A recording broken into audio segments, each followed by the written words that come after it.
everybody. We're having some technical issues, so thanks for bearing with us while we and bearing witness to our tech failure as we try to get somebody else on the line. We're having a guest star today, so just hang out and chat for a minute while we figure this stuff out. Thanks. And everybody else, feel free to chat with the chat or chat with each other while we fix this stuff. Yeah, hey, welcome. My name is Cliff. I am the GM of the Justicars campaign. Pleased to be back. Been looking forward to running this game. Last time we left on a bit of a cliffhanger. This is episode 7 of an 8-episode run for our first season, and we're definitely getting into some Act 3 territory here. Big stuff going down. Ether, how did you feel about the most recent revelation? Whitney, who's playing Ether. I'm bodiless, so I'm interested to see where this goes.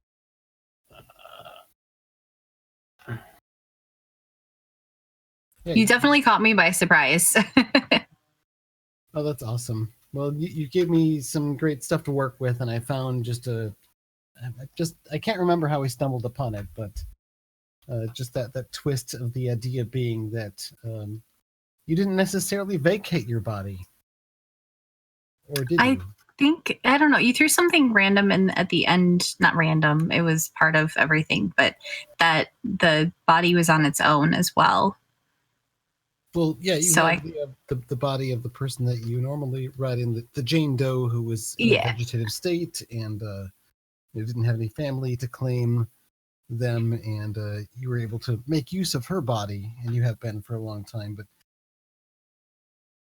yeah, when your original body was escaped, presumably with the aid of Chaos Lord through a portal.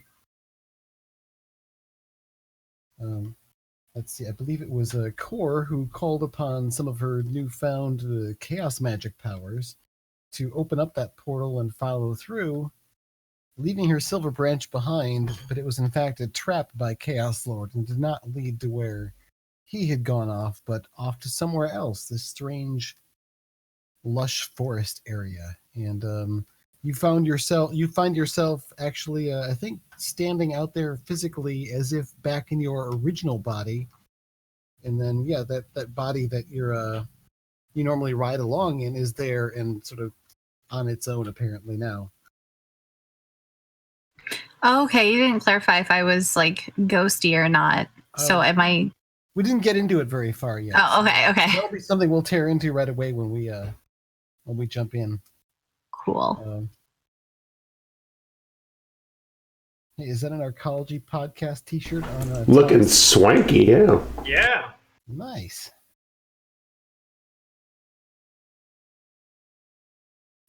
You're our person that is joining us. It hasn't been part of the regular cast, so that'll be fun and interesting. Mm-hmm. All right, I think we're ready to go, Cliff, if you wanted to take it away. Okay, so yeah, last time we left off with a lot going on. Ether had recaptured her body that had apparently been being used by someone, but maybe the original her. Maybe she's not the original her. It throws all that identity into question. And in the midst of all that, trying to decide what to do, apparently Chaos Lord opened up a portal and swiped Ether's original body back. And in the process, implicated Sue, who stole the Justicars and flew away. I think Astrochimp is chasing off after Sue, who's stolen the Justicars. I think the Optimist might be helping out with that. Gravistar, I can't remember what you were doing at the moment, but Core and Ether had tried to follow Chaos Lord's magic portal, and Core set aside her silver branch and used chaos magic to reopen the portal and follow. Little knowing that it was indeed a trap that sent her and Ether to somewhere else, some strange rich and lush forest that you don't recognize anywhere from anywhere you've been. And I believe Ether finds herself standing apart from the body that she normally possesses, which is sort of looks around a bit. And I think we'll start with this scene. We'll cut to that. I think that's where the action will start. Ether, you look over at the body you're normally used to possessing, and she looks over at you. It just says, where am I? And then her eyes roll up and you realize she's about to faint. What do you do? Touch to talk. Can I catch her? Am I solid? Okay, so when you reach out just sort of instinctively to catch her, you do, and you feel her press up against you, and the weight of her is kind of heavy. You kind of have to step back and lay her to the ground carefully because you're not terribly strong, and you realize that you are here physically in well, it's not your own body as you saw it back there, but it's sort of I guess as you picture yourself now, if you were physical. You as you've been, not that other criminal using your body, whatever that is. Okay. And Core, you find yourself standing there and looking back as the portal closes behind you, and you realize the silver branches on the other side, back in the room that you'd left. I am not knowing who they are yet, I assume. I'm aware of leaving the branch behind, but I go to who I think is Ether, who's passing out, and start talking to her. Ether, stay with us. Stay with us, girl. No, that I'm Ether. Her body, right? No, I'm outside of that. That's the body that I've been using. I'm me. This is really. Oh, so you got back home. And about that time, the body's eyes flutter some and open, and she looks around, apparently conscious, and starts to try to sit up. Are you all right? But are you okay? I don't know. Excuse me. I don't know where I am, who any of you are, or how I got here. Yeah, that's a long story. Kind of my fault. Sorry. You're feeling okay though, right? This is. I feel fine. Yes, I was hurt. I was hurt very badly. But I don't remember. It's been I think it's been a long time. Yeah. She looks up and over at you two. Are you said this was you did this? What did you do? Why? I mean, I didn't do this, but I think it's my fault you're here, and I'm sorry. First off, we need to figure out where we are, and then she'll kind of look over at Core. I nod at you and stand up and kind of start patrolling around, seeing like what I can see, if there's any clues of where we. And the body stands up and starts sort of patting herself down. She's wearing like jeans and a t-shirt, and she just, my phone. Shouldn't I have a phone? I swear I always carry my phone. I don't think you have a phone right now. What's your name? Do you remember that? Yes, Jane. My name is Jane. I think I had a last name. I'm sure I'll remember it eventually. Are Justicars working? They are between the two of you. You don't seem to have any connection back to the base or Astro Chimp or anyone else. Speaking of which, Astro Chimp, what are you doing? So, if I remember correctly, I should be flying, trying to catch on to the Justicars. Is anyone else going with you? Is this Opti coming along? I thought I was, yeah. Or I think I was chasing it, wasn't I? Like headed that Okay, direction. So you're flying along with Astro Chimp, and let's see, Gravistar.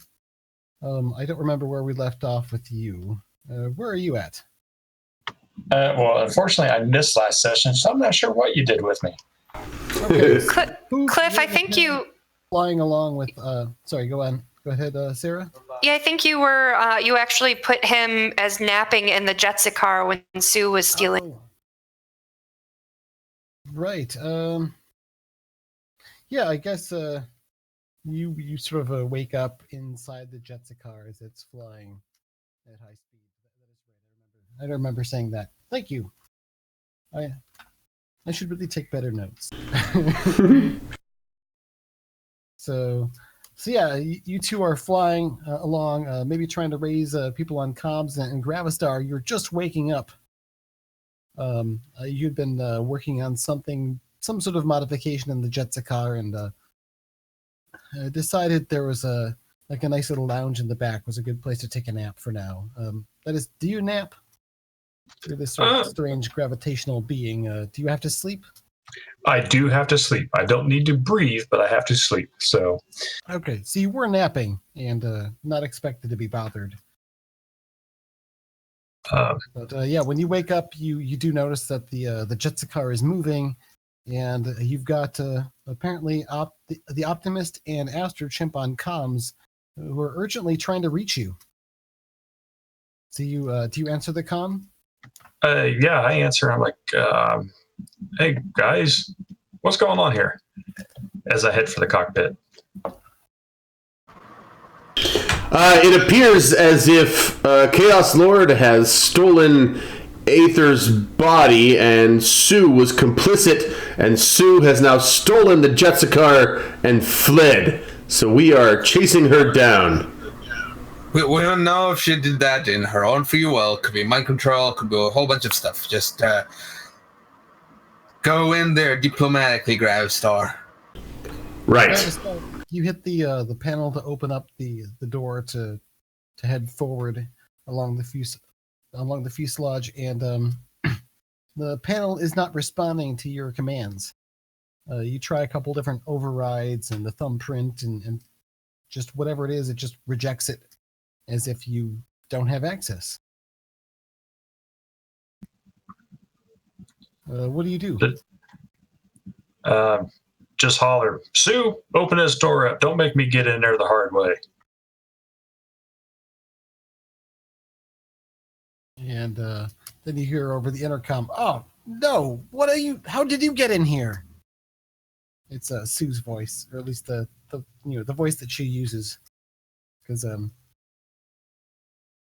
she uses a voice synthesizer because she can't really talk well with the dinosaur face.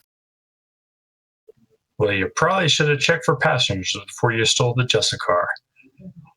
Now, turn this thing around so we can talk about this. All right, go ahead and give me a diplomacy check, unless you have some other skill you'd rather use. No, not really.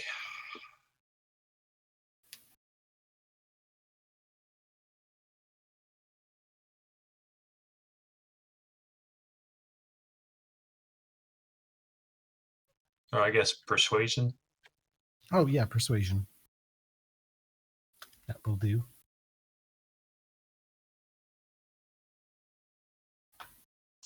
A big whopping 10. I'm super persuasive. Yeah. All right. You are mildly persuasive. Yeah, mildly persuasive. And back over the intercom, she says, "I can't. It's just like Chaos Lord said. They're going to think I'm in on it. They'll never trust me. They'll just know that I did something, even though I was just bringing the food." All right. If you should learn anything by now, you should learn that Optimus always gives you a chance to explain yourself.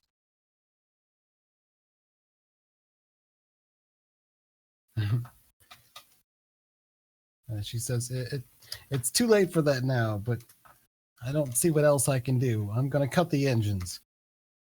And just as you're starting to cut the engines, Optimist, you are suddenly flooded with a vision from the spirit of hope, just sort of overtaken with this scene of seeing Core and Ether and somebody else that you don't recognize. They're all together and they're walking into a cave, but they don't realize the cave is this gigantic mouth with teeth, and it's hungry, and it's waiting to devour them. And you just know they're in some sort of grave danger.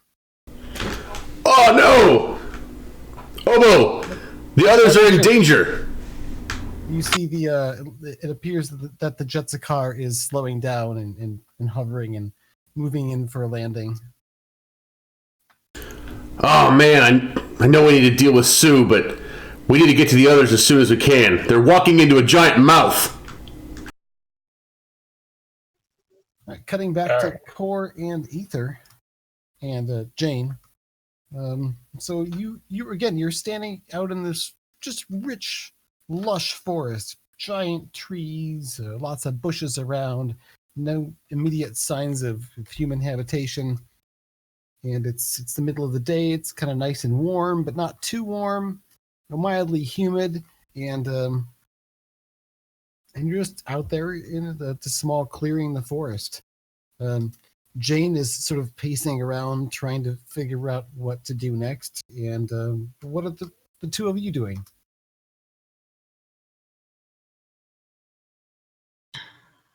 I guess for now we need to, and none of our equipment that we have on us works. I'm assuming I don't really have equipment on me because this is a different body than I'm used to. You seem to have a physical body and some basic clothing, but no real gear on yourself. Core seems to have all of her equipment except for the silver branch that she normally carries. It seems to be functioning in the sense that it's, seems to have power and turning on, but isn't connecting to anything else. So I'm sorry, I had connection issues, so I missed the first part of that. So we have all our gear and we're doing. You have all your gear. I don't really have gear because I'm suddenly in a physical form. Gotcha. Yeah, I guess looking over the body that you normally possess, she would have any equipment that you would have been carrying on her. I described her as having jeans and a t-shirt, but whatever else you might have had on you is on her body at this time. And we're headed where? You look around and you're in the forest somewhere. You don't know where. Okay. Anything on my comm link? You said I can't reach anyone, but do I have, does Google Maps know my location? No, you're not getting any sort of internet or cell phone connections or anything like that. You're not picking up any radio signals or detecting any electromagnetic interference of any artificial origin running through the various. Well, the scans that AstroChimp installed on these are quite thorough. But yeah, it looks like you're in the middle of nowhere with no connection to anyone. All right. I guess I'm gonna. Knowing that I left my branch behind and I can't get a good view from anywhere up high, I guess I'll try to see if I can practice this new portal ability, but rather than use it to find Chaos Lord for a change, I'm going to try to use it to take us back home. Okay, so you've recently spent points on this. What exactly did you pick up? So I have the ability to open portals and travel through them. Okay, and what kind of portals? I'm sorry, you're breaking up a little bit. It's what kind of portals? What sort of what power did you select? It's chaos.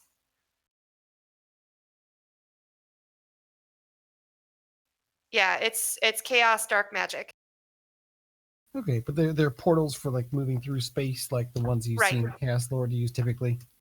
Yes.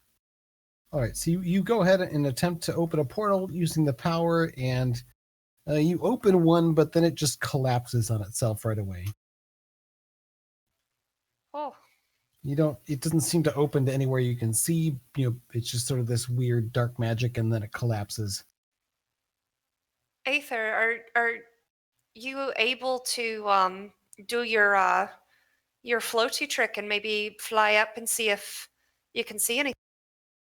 I can try. I'm not used to, I don't know what this is, but I'll go ahead and try. I'll sit down from here. Oh, this is out of character. I'll sit down and see if I can leave my. You don't seem to be able to exit your body. You don't feel like you're possessing a body necessarily. It feels like you're just you, and this is how you are here, wherever here is. That's definitely weird. She'll kind of be sitting there closing her eyes and like think that she's flying, and then just like slowly open one eye, and she's like, and I don't. Yeah, this isn't gonna work.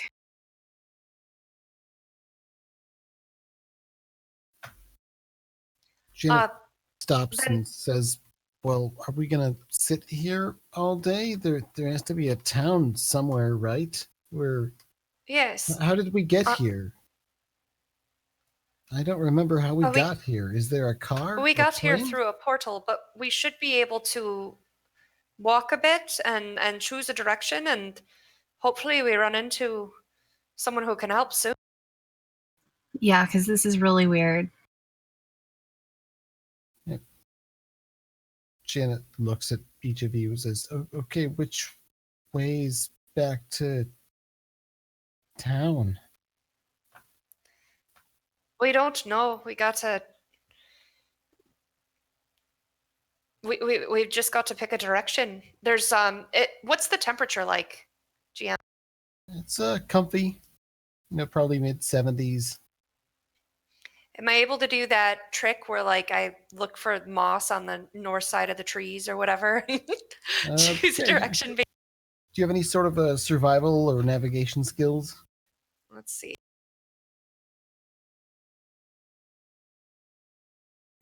Maybe if you weren't so evil now, you could like tap into nature. I don't know what you're talking about. Just because my fairy powers don't seem to be working. So They're you're fairy weather powers. I try to figure out some way to navigate, and I'm going to cut to Silhouette. Yeah, I'm not so much a woodsy girl. Silhouette, It's zoology. You're can you guys hear me? Yeah. Okay. Yep. Silhouette, you're heading into Proudhaven because you sort of have this sense that Core has gotten into trouble, and you've attempted to reach out to her and haven't been able to get a response.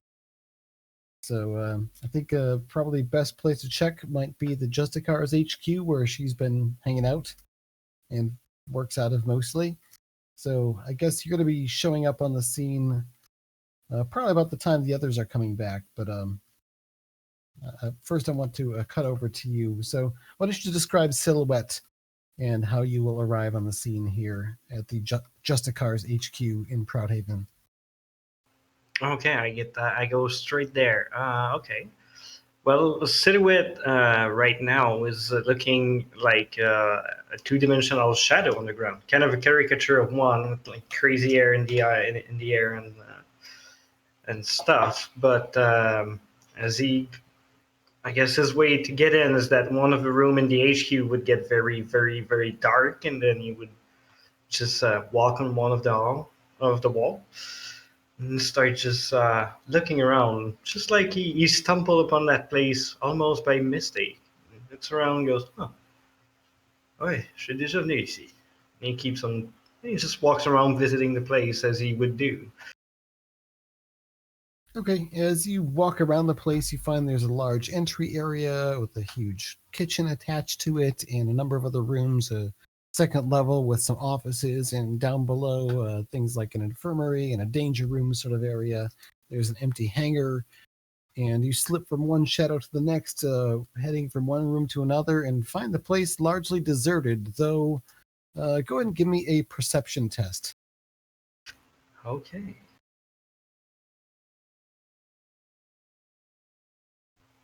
Okay, oh, I got this too. I don't have my sheet on your thing, so I'm gonna use the typing.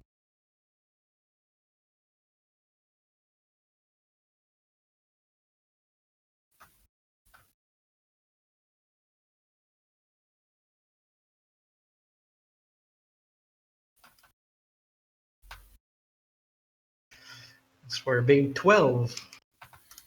Okay, it takes you a while to find it, but eventually you're wandering around through some of the areas that they might seem like they're cells meant to hold different criminals or prisoners. But in one of them, you find on the floor the silver branch, unattended. Huh. That is strange. And one from his shadowy body, there's a tendril that forms on the wall, and it peels off, and then it goes and pick up the branch and bring it towards him. Looks it over. Huh. Looks around, and then keeps walking around, trying to find someone, trying to figure out what happened. The place is empty, and this is here. He knows what this is, and that's not normal. So, yeah, he's gonna try to find someone in there. All right, we're going to cut then to Grabastar, who is you're in the Justicar, which is it starts to slow down, and you kind of feel it going in for a landing, and then the door opens up, and you're able to move forward. You find Sue up at the cockpit, her robot arms that are on the harness that she wears, operating the controls, because of course she's a kind of a humanoid T-Rex with really tiny arms. So those control little joysticks that operate the robot arms on her harness that she's wearing. She's got the one with all the tools and such on it, not the combat harness that she was wearing when you first met her long ago. Okay, where's she taking us in for a landing at? Looks like it's a field somewhere. There's some corn, trees off that way. It's out in the country somewhere. Okay, just sit down in the co-pilot seat. So, did you have anything to do with it, Sue? Or was it all chaos? No, I was just bringing the food down, and the portal opened up, and Chaos Lord was there, and his things came in and grabbed Ether, and he just laughed at me and said that he didn't even have to fight me or do anything to stop me because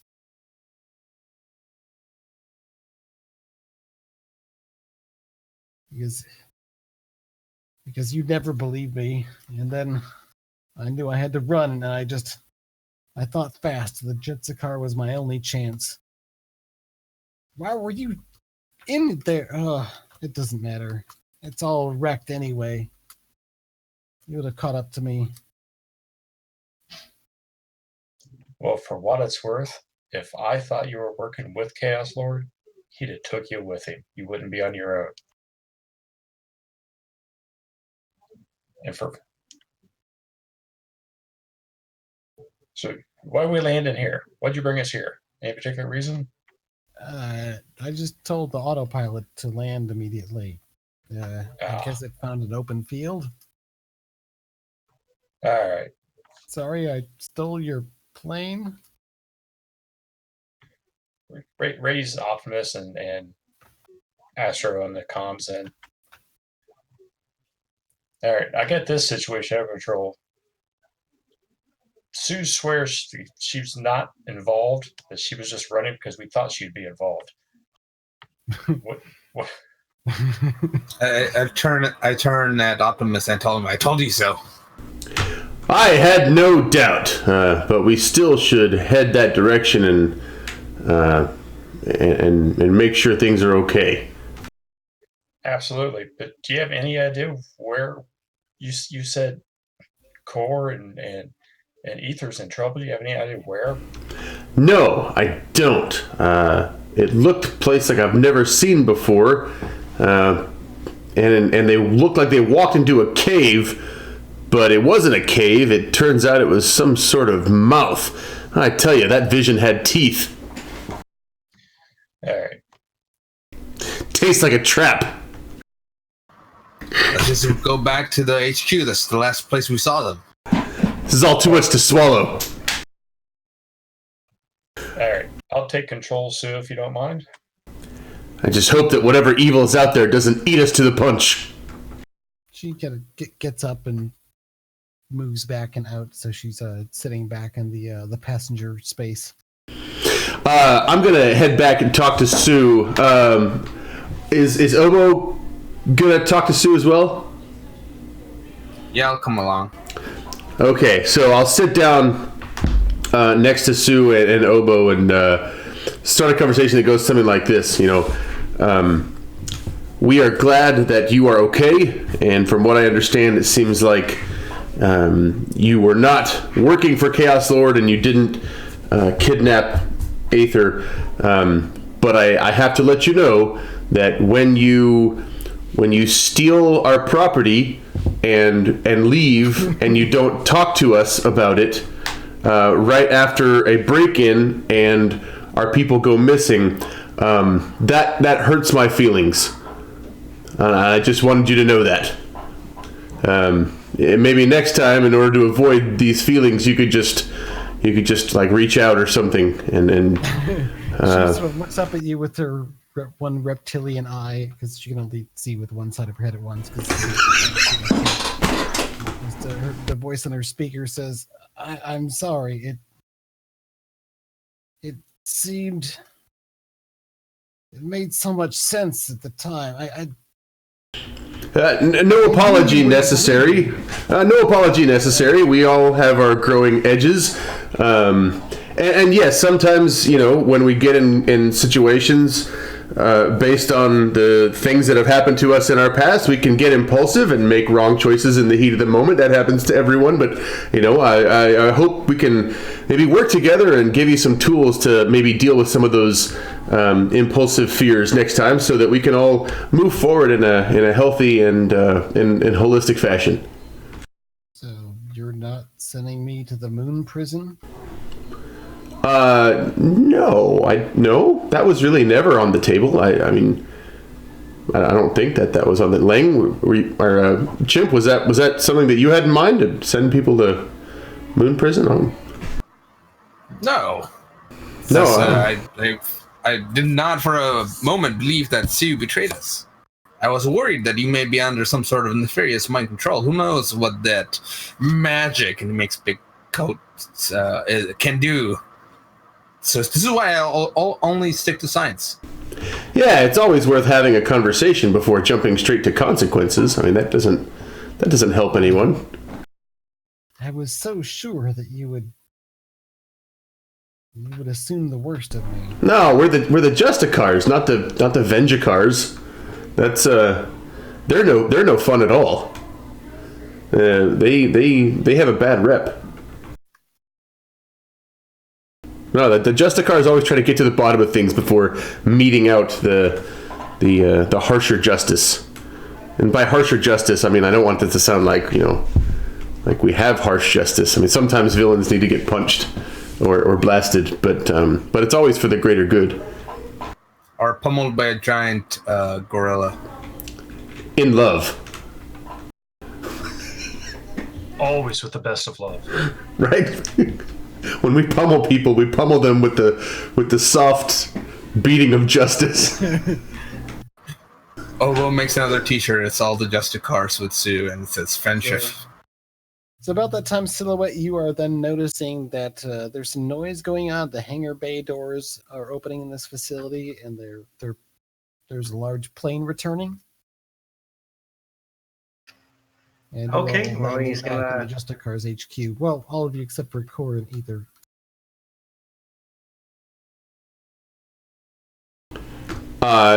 Does who notices who first? I guess it's probably up to Silhouette to reveal himself or not. So do you reveal yourself when they dismount the plane? No, he's gonna wait in a dark corner up on the ceiling, just looking down. And when the car, the Justicar or whatever it's called, stops, he's gonna send his vision inside to look who's in there and what's going on. You find the Optimist and Astrochimp and Gravistar and this oversized humanoid thing that looks kind of like a large humanoid T-Rex. It's got this body frame with big robotic arms on it that are controlled by little joysticks on the chest that are controlled by little actual T-Rex arms and hands. Okay, are they? It seems to have a general demeanor of like, I don't know, feeling embarrassed or ashamed or something. They're having a this guy heart-to-heart. real? So, yeah, he's I totally wish I gonna- could see that scene drawn now. Yeah. That would be a really expensive scene to draw. Yeah. So he's gonna let them get out of the car before he tries to interact with them. All right, I'm going to cut back to push Core and back to the Ether. outside. Core, you were making some sort of a roll to navigate or wilderness lore things. Do you have a Yeah. skill for that, or are you just rolling wisdom? No, I sure don't. I'll just roll some wisdom. Sorry, is wisdom with Intellect? Awareness. awareness? Thank you. Awareness. Okay, that's a little better. I'm used to the old school stats, I guess.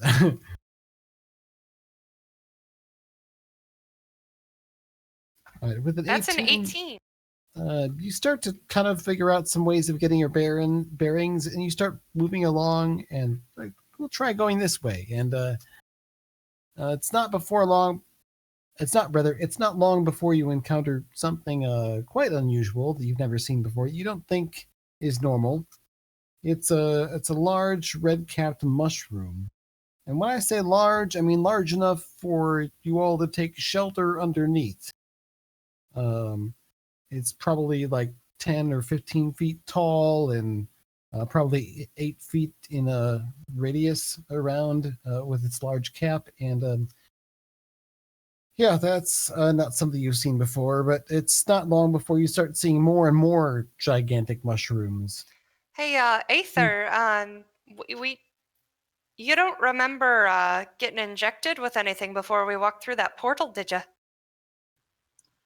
No. All right, so Um, this isn't drugs. Nope. I wouldn't be Okay. surprised if we were a guest or something going through it. I don't know. We don't even know where we are, though. This could be just like some other dimension or something. Yeah, I'm thinking this isn't our Jane reaches out a hand and points and says, "Look, it's a road." And you realize she's right. As you look up ahead, there's a break in the brush, and there's sort of this gravel paved road.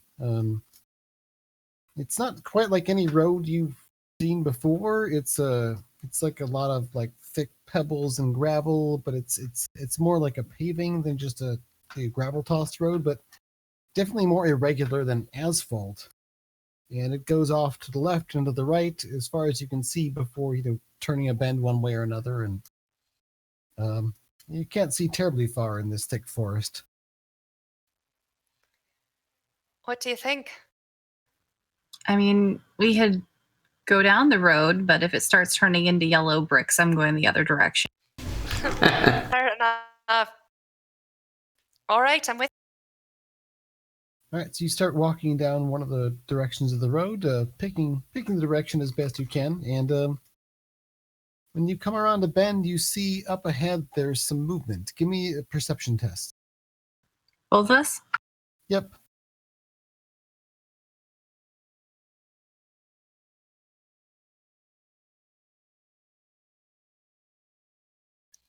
$14.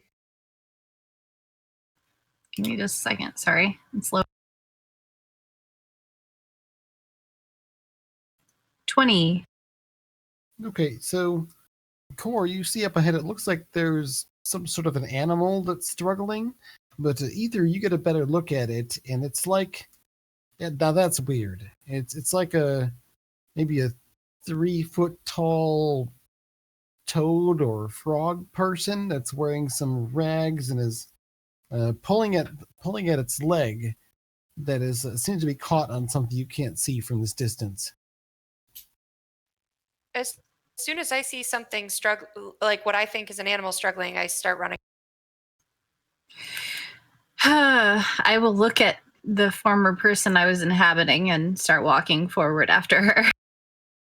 Right, she starts moving on up. She doesn't look like she quite knows what she's doing here, but is going with the flow for now. As you get closer, and Core, you see the animal looks up to you, and yeah, it's like this 3-foot tall toad person with your big, bulbous eyes on the top and a huge mouth, and it looks up at you and says, "Help! Help! I'm stuck! Help!" Can I tell if this is my? I have animal empathy, so it allows me to use my interaction skills normally with animals. Can I tell if this human sentient toad guy or if this is my animal empathy take? Well, you can't really get an animalistic read on this thing, and you're cutting out a little bit here and there. Is that my animal empathy, or is this guy actually speaking? Yeah, he's yelling, "Help! Help! I'm stuck!" You realize it's not an animal per se, even though it looks like one.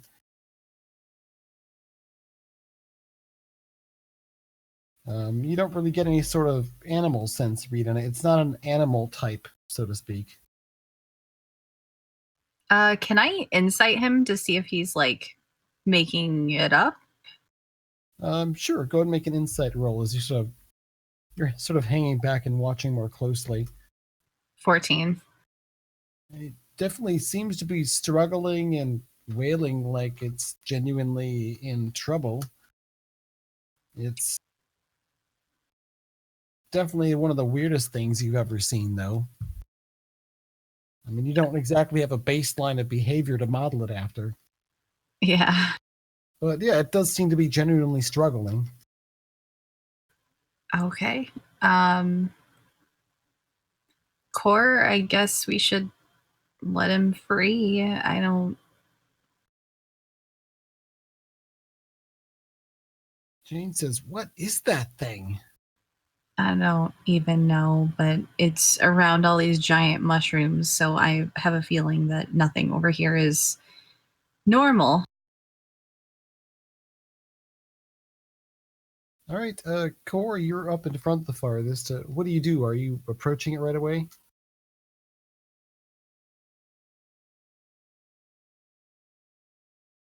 Hello? Can you guys hear me? Can hear you. Yeah. We just can't hear Core. Oh, now we you're can. coming and going. Sorry, guys. Yeah, Sarah and Thomas are having some connection issues, so bear with us as we deal with those. But carry on. I think we're back now. Okay, so what do you do? Are you approaching the toad thing, or Oh doing yeah, something else? it's part of my personality traits. I have to help. All right, give me another perception test as you approach and get closer. Give you a what? Perception test?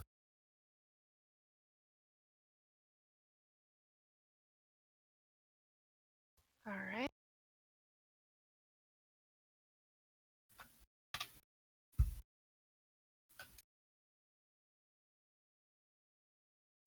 $15.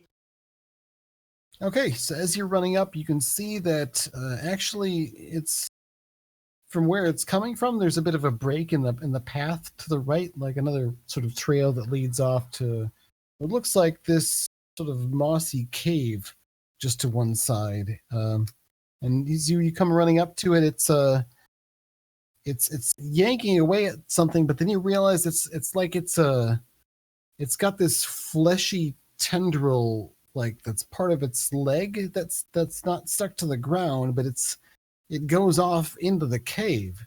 And then as you get closer, the thing's going, help, help, and thrashing around more and more. But then as you get much closer, and close enough to tell all this, it suddenly just slumps down and becomes lifeless and like a blob and is whipped up like and sucked back into the cave, which suddenly makes this roaring, rumbling sound. And the cave itself starts to lurch forward toward you impossibly. Let's go and make an initiative roll. Damn, I was going to be like, time to go. Yeah, Ether, you're about 50 feet or so back with Jane, and Core is right up there. Is something weird is happening. And go ahead and make Do your you want me to initiative roll rolls. initiative as well? Yep, because you're there. 16. 13. Okay, on 20, this thing goes and essentially like layers from inside of this tunnel, like lurch forward like this giant worm and sprout these stalactite teeth and just go to just munch on Core. So, that's going to be a 17 against your dodge. Against mine? Yep. 28. You don't roll for it. It's 10 plus whatever it is. But I want to keep my 28. Well, if a 13 results in a 28, like I think the 10 would be higher than 17. So you leap to the side. Yeah, and then you see essentially there's this large, like big tube-like mouth thing just that comes out of this mossy cave like a worm. But then the mossy cave itself rises up, and there's this kind of multi-legged, moss and brush-covered monstrosity thing that is overall, as far as you can tell, longer than any city bus you've ever seen. But you can't quite tell whether it ends back there, or maybe this is a gigantic millipede-like snake thing, and you're totally screwed. But it's your turn now. It didn't get to eat you right away. What are you going to do? So the guy is stuck to it by a tentacle. It's sort of swallowed up into it before it struck, and you're sort of reminded of the image of like something like an anglerfish. The guy that you came to rescue sort of flopped down as a lifeless puppet that was used to draw you in closer for the killing strike. Okay, sorry, some of that was breaking up. So is the thing that I went to help, is it? It's part of the monster. Oh, it's part of the bad creature. Yes, it was a lure. Oh, I don't like that. All right, I yell for Aether. Aether, Jane, stay back. And then I start retreating and trying to like Doctor Strange a portal open. All right. So I'll kind of look at Jane and just be like, I mean, she didn't need to tell us that. Because like after watching this, it's just like, nope, I don't have any power. So, Core, you're able to pop open a portal and slip back through in space, like a decent chunk of distance. Like, what rank is your new power for that?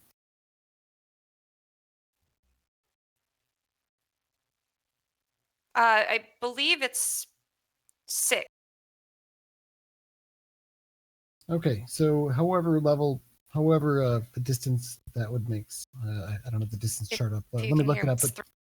So yeah, you're sort of shunted over like a standard action move type distance for a rank 6 power. So we'll say it's a little ways behind where Ether and Jane currently are. Yeah, it looks like you pulled off a quick teleport thing. The portal worked that way, at least. Well, we have a complication being introduced by the Ronin, who has just defeated our stream boss, and he would like Cliff to choose a complication to add in. So be devious, OGM. Okay, so the use of chaos magic in this place has definitely caused some sort of unusual strain. And when Core appears back near there, it's actually pretty close to where Ether and Jane are. There's this backlash of some sort of chaotic and sparkly, but also dark and black energy. And all three of you are damaged. Give me a toughness save. Am I using my same stats and stuff? Yes. 24.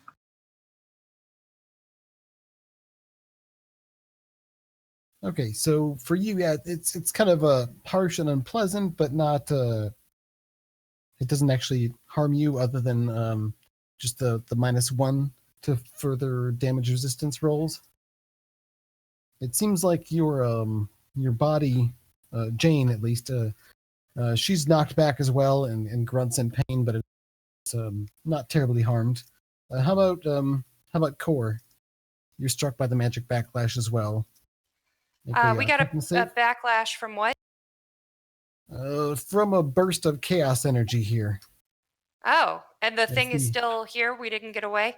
No, you jumped away a bit, like back down the path, but there was this explosion of dark energy when you came out. Oh, okay. All right. Apparently, using chaos magic here has some sort of a backlash effect, or at least did this time. This is the complication thrown in by our viewer, the Ronin 7. Great. Okay. So as I get blasted back and I kind of pick myself up, are you guys all right? Yeah, I'm fine. How's Jane? The question is, are you all right? Did you make your toughness save, Core? Oh, no. Jane seems to be a bit rattled as well. Ether, yeah, I'll try to help Jane up if she's like fallen and all that, whatever. Do I roll for that, Cliff? Yep, you rolled for that with a 25. Okay. Yeah, you're feeling all right as well. You're a little bit rattled by it, so you have -1 to future toughness saves. Okay. But no further penalty. Okay. And I need to step away for just a moment. I will be right back. Thanks, chat, for the hero point. We are actually, once all of the season 1 stories wrap up, we're actually going to change the way we do hero points. I don't know if you guys have been watching the Cosmic Corsairs, but they have introduced a really neat thing where when people use a hero point, they've described it as karmic energy.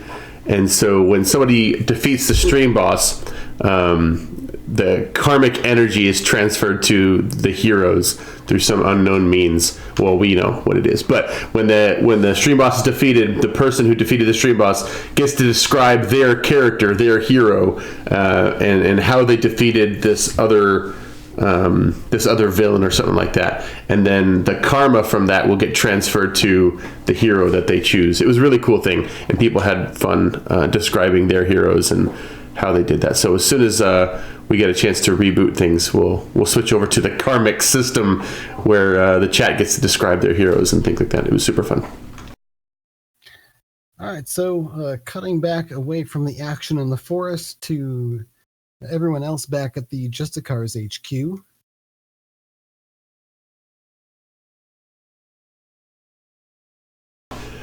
So yeah, it was Silhouette was hanging out in the shadows, right? And we're getting off the jet's car. He's on his way back. Oh, that's great. I'm right here. All right, great. So yep, we're cutting back to your scene now, picking up where that left off. Okay, so what's going on in the car? What are you guys doing? We're like just getting out of the jet now. Yep, in the hangar space of the Justicar HQ. Okay, well, Silhouette for now is gonna hang back and listen to see, listen to the discussion, see if he can gather what's going on before jumping out of the. Okay, so as you're getting out of the plane, you've already had your sort of heart-to-heart with Sue, and moving on out and trying to decide what to do next. What sort of things are you discussing? I guess we'll start the conversation with Grabastar. What do you say? Yeah, so where'd you guys last see Core and Ether? You mentioned something about being here at the HQ. Yes, me and Optimist, we sped right after the Justicar. And I think Core and Car and Ether were left at the HQ. So we last saw them. Could they have been abducted? I don't know if they were abducted or not, but I did see in my vision that they were in grave danger of being eaten, as a matter of fact, by some sort of otherworldly creature. And I have no idea how to get to them. Perhaps if Cora were here, she could transport us there with her magics or something. But I have no earthly idea how to track them. The Justicars aren't working. They're not showing up on my comm. All I know is they're in danger. Chimp, do you think you can track something up to maybe track them? So Asher Chimp turns at Sue and says, Sue, do you believe that Chaos Lord might have been behind this? He's the only individual with teleportation powers that we know of. Well, I'm not sure. He's able to get around all sorts of security measures through his magic, and and it only takes him a little bit of time to come up with a new ritual. If someone comes up with a countermeasure, he's very devious and resourceful. But last they were here when I left, they were back with you. So why not just raise them on the intercom or something? Did you try calling them? Try calling them, and it turns out to be fruitless. And, yeah, she getting I guess Grabastar. You're able to sort of pull up on the security systems that there's no sign of them. Yeah, actually, I wanted to go check the security systems and see if we can see what did happen to them. So go ahead and give me an awareness or either a technology or perception test, we'll say. So you're operating the system and checking over cameras and such. Technology it is for a total of 26. All right, so you can quickly scan through the different files and records and recordings to see that yeah, as shortly after Justicar took off and Optimist and Astro Chimp took off after it, Core and Ether were looking around down here, and Core started doing something to the wall, and then she took out her silver branch that like it's her magic wand or whatever, and she set it down, and then she turned back and then opened the portal in the wall that had kind of a Chaos Lord look about it, and then her and Ether went in, and then it closed, and that's the last she's appeared on the scene. And then scrubbing forward of it, you see like it's like this weird shadow comes out and scoops up the silver branch and fades away. It's not good, guys. Not good. You take another quick look around through the system, and you can see that there's some weird shadow motion here and there that doesn't seem to be tripping any of the motion sensors or thermal or anything like that. Would I be able to recognize that, having interacted with Silhouette before? Grabastar, do you show that to them? Absolutely. Yeah, Optimist, that looks really familiar. I'll inform the rest of the team that this appears similar to a hero that I've met that hung out with the variants. when we were trying to defeat the rogue time agents not so long ago. He was of a good amount of help. Of course, there's a panel with an asterisk that says "see issue," whatever. What was the episode for this? It was Killing Time, episode 2, I believe. Okay. I think that was the first one, actually. Actually, was it? Oh, maybe it was Killing Time, episode 1. Good. Yes. I GM'd that one. Yes, that was you. Killing Time, 1 of 2. Yes. So I will call out. Silhouette, are you here? Yeah, you're gonna hear a deep sigh. Yes, I am. And he's gonna take an exaggerated step from the shadows where he's hiding behind you. And his cover has been. It's all right. You don't need to hide. Is there a reason that you're here? Is everything okay? Well, it appears that everything is not okay. I came to visit, and until you got here, there was no one. Nothing but this. And he produced the one. You said she was gone and in danger? Where is she? Well, that's just it. I don't know where she is, and I don't really know how to find them. It appears that Aether and Core and someone else who I don't know are in grave danger, potentially being eaten by a cave. And we don't know how to find them. In by a cave? You sure you're not drinking too much, Mr.? I get visions sometimes that lead me to try to make the best of those situations, and unfortunately being eaten by a cave seems pretty dire, but I wouldn't have heard the vision or seen the vision unless there was something we could have done to help. I don't suppose that you can use your shadow teleportation powers to find them or to teleport to them. I could teleport you and myself to them, but finding them, that not so sure. Unless you can somehow show me. If I can see it, maybe I can. Would it be possible to lock onto Cora using her magic branch? I think the two might be connected. They most certainly are, but it's not. I can't follow that trail. I'm not a magician. He gestured. Well, maybe if this works. maybe If you find me a place, I can bring you there. Chimp, can you pull the image from my mind? We're gonna cut back to in the forest now, where Core and Ether and Anyone Jane has any idea? running You through and the he forest. gestures crashing to through. Astrotim. What was your name again? Did you hear me? Space Ape, right? Can you help us find her? So space chimp. Thank you very much. Yeah, An Cliff, extra chimp, in fact. we can hear you. Everybody's just talking over each other. Okay. So we'll cut to the others, and we'll come back to that conversation. I think that's what Cliff was saying, right? Yeah, I was saying we are cutting back to the forest as Core and Ether and Jane are actually running away now, as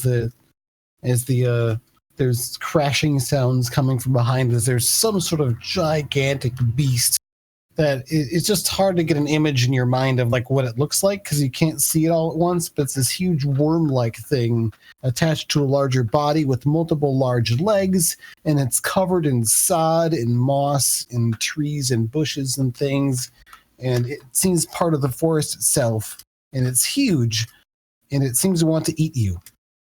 So yeah, you find yourself running away from that for some time into the forest. It's actually easier for you guys to get around quickly through the woods than this thing because you can run around the trees instead of having to crash through them.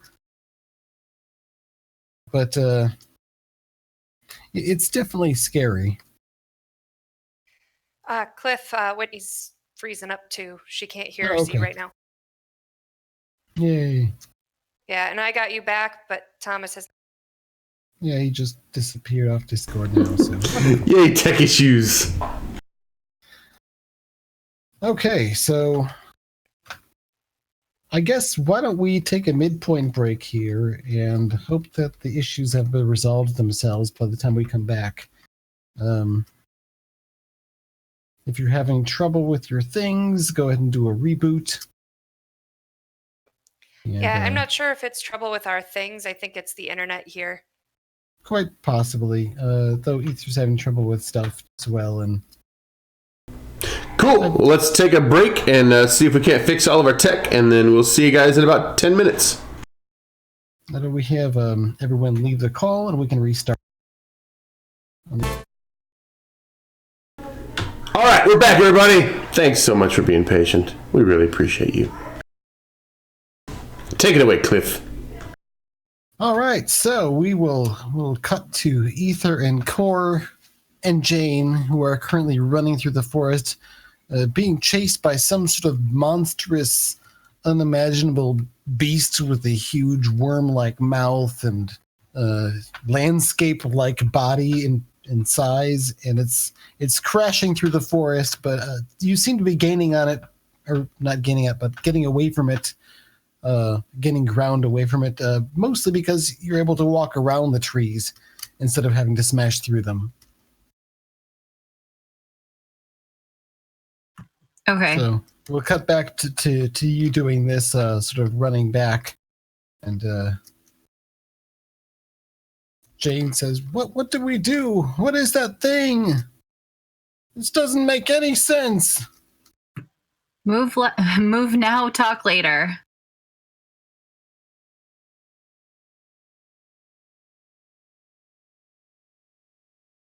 And suddenly you find yourselves bursting out of the brush into what looks like a very wide open clearing. Like it's you realize suddenly that it's a tightly manicured lawn that extends far off in the distance, these rolling hills, and up ahead, maybe a couple 100 yards or so on like a rise of another mound, there's this large gazebo that's been constructed and built up and around one of these huge mushroom things, and there's a number of tables and chairs set around and some musicians playing and people moving about. They seem to be well dressed, like there's a garden party or something happening out there.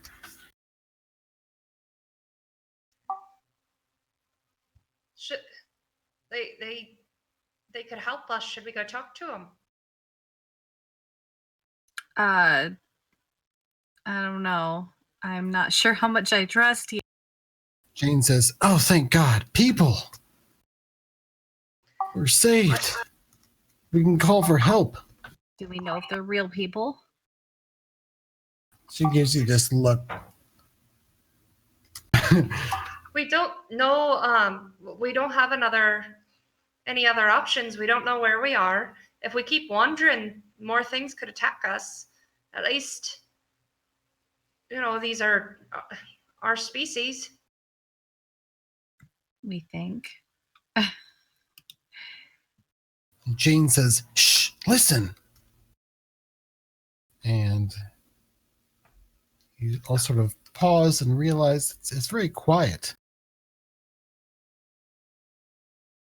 You can hear the sound of the music up ahead in the distance from the garden party, and the sounds of some voices talking, indiscernible from this distance because none of them are yelling, but there's occasional laughs or subtle chatter.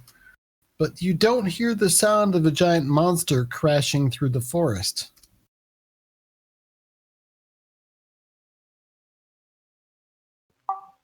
Guess we just go forward then. Yeah, at least we're not being chased into the party. That's a good thing. Or on the other hand, maybe whatever was chasing us is afraid of these.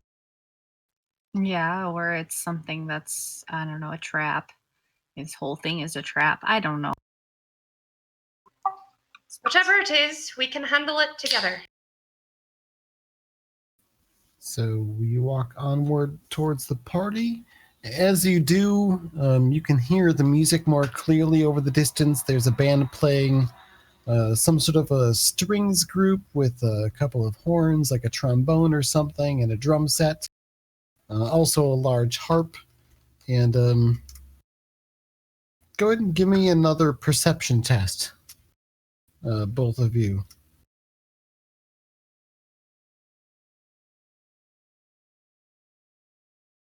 26. 29. Yeah, you both recognize the tune and the voice, though you haven't heard this arrangement or orchestration before, instrumentation, I mean, before. But this is the song "Getting My Groove On" by Seeley and the Butterflies, and you're almost sure that that singer sounds exactly like the lead singer Seeley, who, if you'll remember, actually was involved in some sort of a mass kidnapping attempt at the behest of Monarch when you first were going to have your grand opening celebration that was ruined by, bad guys. She hasn't been seen since, but that might be her. I look at Ether to see if she has the same understanding or realization that I did, and then like maybe kind of gesture that maybe we slink along in the brush of the woods and try not to be. And she'll definitely nod because that would have been something she recognized. Jane says, "There's something familiar about this band." Yep, they were on the radio for a while. They're not very. We're gonna be real quiet though. At that point, Jane starts running forward and waving her arms as, "Hey, help, help, we need your help." And there's definitely some people are starting to turn and take some notice. Are you going to run up along with her or hide and do something else? My honor means that in doing good, I have to follow her. I will roll my eyes and follow along. All right. As you follow along, you start to walk up, and the guard actually, I'm gonna maybe not go with them because if something happens, I want to stay back. Okay, go ahead and give me a stealth check then.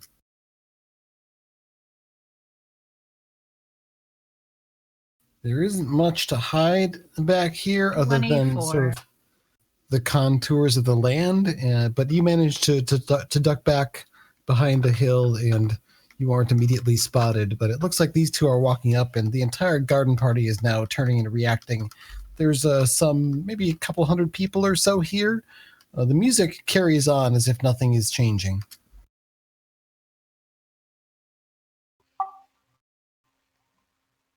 I'll kind of step up with Jane and, "Hi everyone. Sorry to interrupt. We were being chased by some strange creature, and we were hoping to get your." And Jane's running up ahead of you, waving her arms, and you can see she's being received by these partygoers who are very well dressed, but in unusual, flamboyant, but also sort of fluttery, glittery, translucent styles. And they're all just these beautiful, beautiful people, all different colors and body types, but they have very long, pointed ears and unusual, sharp features. Pointed teeth, and you see some of them laughing, and they just greet Jane happily, just come, and laughing, and she's just sort of is swallowed up amongst the midst of them, and they're beckoning to you. Wide, hungry smiles and pointed teeth. Can I go ahead and insight that? See if I sure. get anything.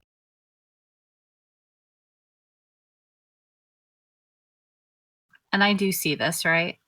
You're too far away to notice the more specific, detailed features that I've mentioned. So Okay. You can see Jane running up amongst them, and they seem to be welcome here very eagerly. I got you 31 on that.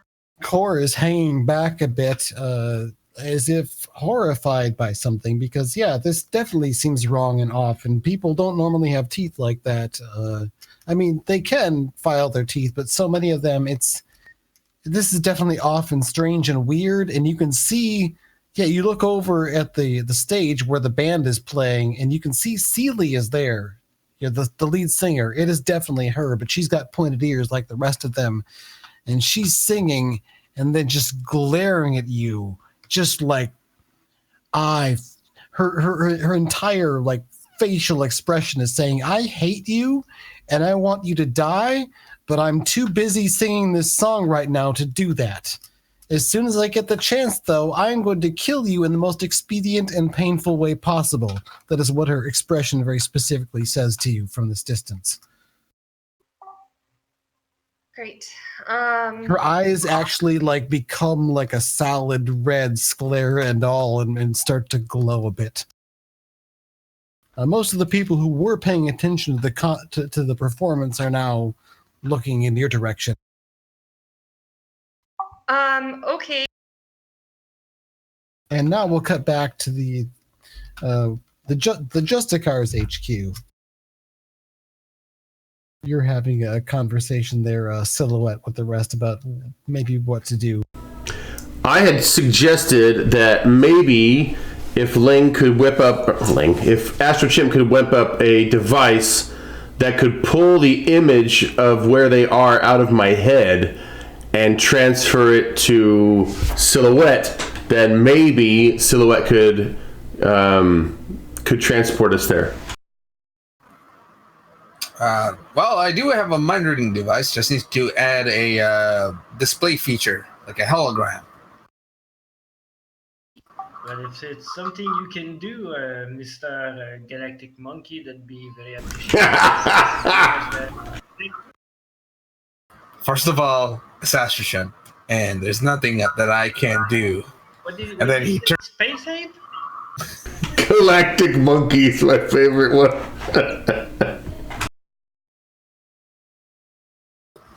Pogo looks at, Owo looks at Silhouette, and he just gives the ear like a big old mean face.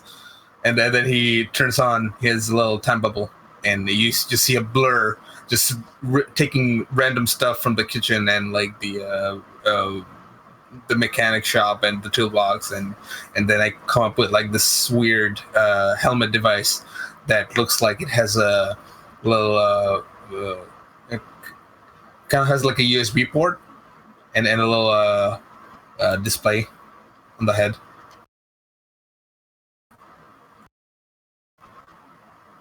All right, and I go to Optimus and like here, and take out the USB port and like here, press this against your head as hard as you can. I press it, but not too hard because I don't have super strength.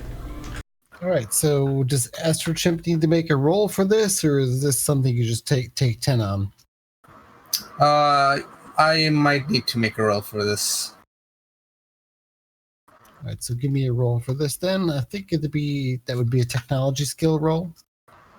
I was gonna just use the Mind Probe Power, which is rank 12. Okay.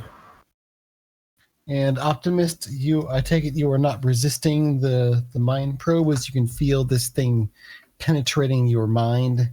Yeah, no, it's fine. It's an unpleasant pressure that comes upon you in waves, each one biting deeper than the last. It's very uncomfortable. So that'll be at 23.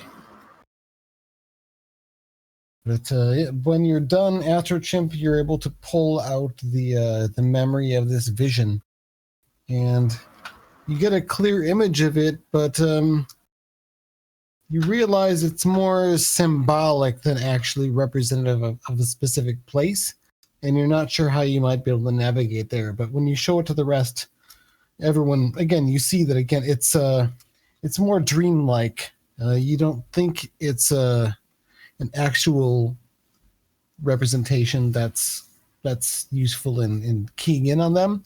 But as you do, I guess Silhouette, you notice that the silver branch itself seems to be feeling a bit warmer and subtly vibrating.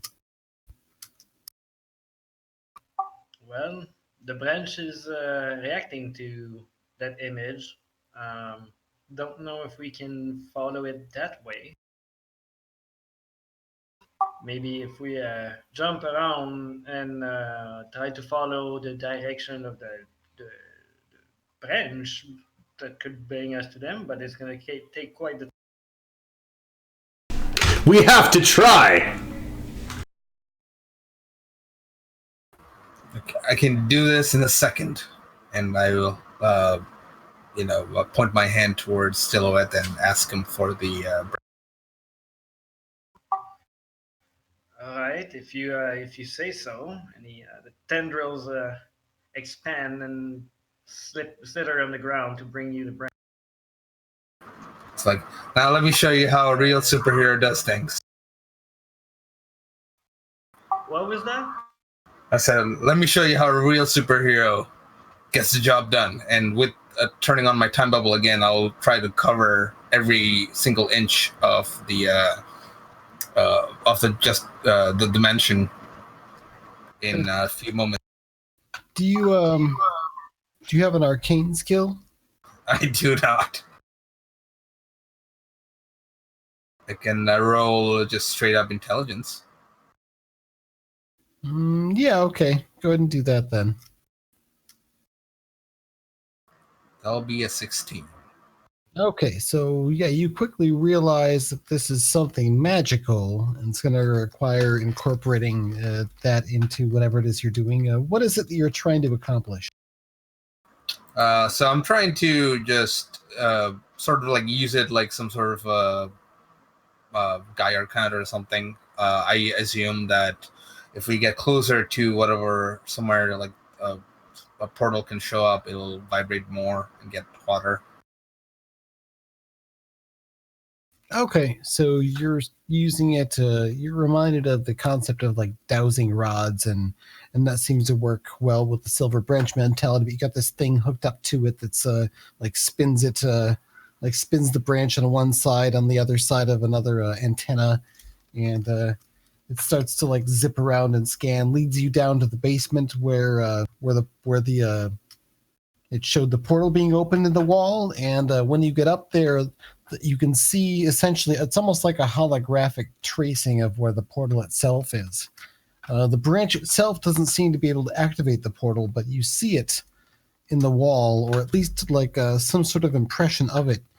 It's someone with an arcane ability of some kind, or any sort of other power source might be able to make it work. Unfortunately, your team's expert in this subject is the reason you want to go through the portal in the first place. So you found it, but you don't know how to open it. Hey, Spooky Man, you know any magic? I don't do magic, but I do portals, so maybe that could work there. And the shadow shrug. And he's gonna slither closer to the portal, the place where the portal was, and try to. Can we make it a little bit darker in the room? I need shadow to do. Never mind. It just gets darker, and then he peels the portal off the wall. Yeah, it's generally a featureless wall, but it's got the outlines of this portal from the impressions brought up by this weird detected device that Astrochimp has hooked up the silver branch to, and is sort of using it as an antenna to track with. But you start looking it over, and you definitely sense an impression there. But to reach through and open it is going to require something more significant from you. So I'm talking extra effort to twist one of your powers to let you do it for a one-time basis, which will leave you fatigued unless you spend a hero point in the process. So yeah, if you want to do that, that would certainly make sense. That's how Core opened one in a previous session to trace Chaos Lord's heist. So yeah, we're gonna go with the extra effort. Silhouette is gonna like pull the shadows from every dark corner of the room and then concentrate it in the middle of the portal. And you can see the shadow on the ground that is Silhouette, like shake and like just doing its best to concentrate all the darkness in that precise spot. And he tries to open the portal with an extra effort.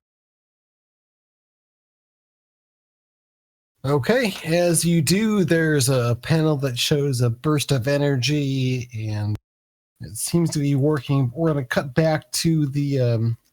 Well, actually, before we cut back, Gravistar, I know you haven't had a chance to step in on anything. What are you doing during this? Anything in particular?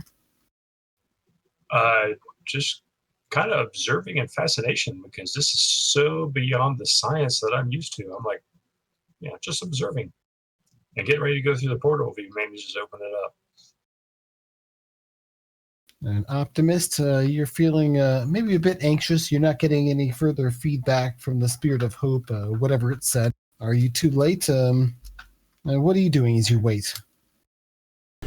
I would I would probably be coming alongside Astrochimp, and maybe I'll start giving him a little bit of a back rub and saying, like, you know, this is gonna work. We got this.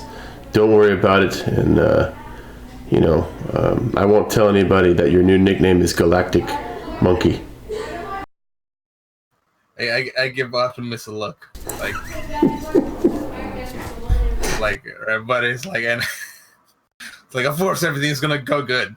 You know, you have the chimp on the job. And then I reach from behind and I slam down an open bottle of peanut butter. I look at him in disgust. I thought you liked peanut butter. Nutella. Oh. That's exactly what would happen right there. Is you would think that he was helping and absolutely get it wrong. That's awesome. I guess that's a complication thing, so why not? Go ahead and take a hero point, Opti. So then I will take my gloves off and start eating the peanut butter myself with my fingers. That is disgusting. There's some Nutella handy, though, and you quickly find that peanut butter and Nutella are a fantastic combination. Check this out. This is delicious.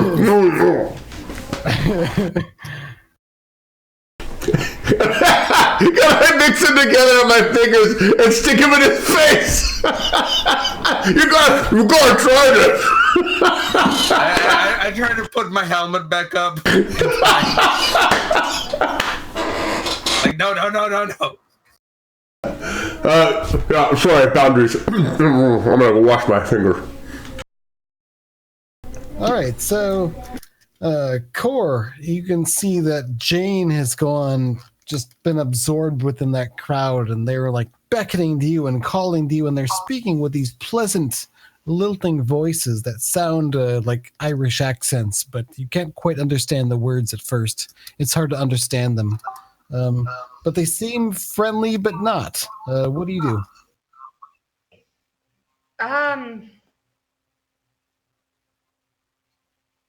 I think I want to try.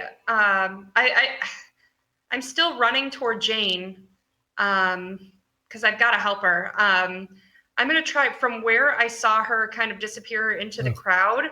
I'm going to try to open a portal under her feet and push her back into the woods behind us.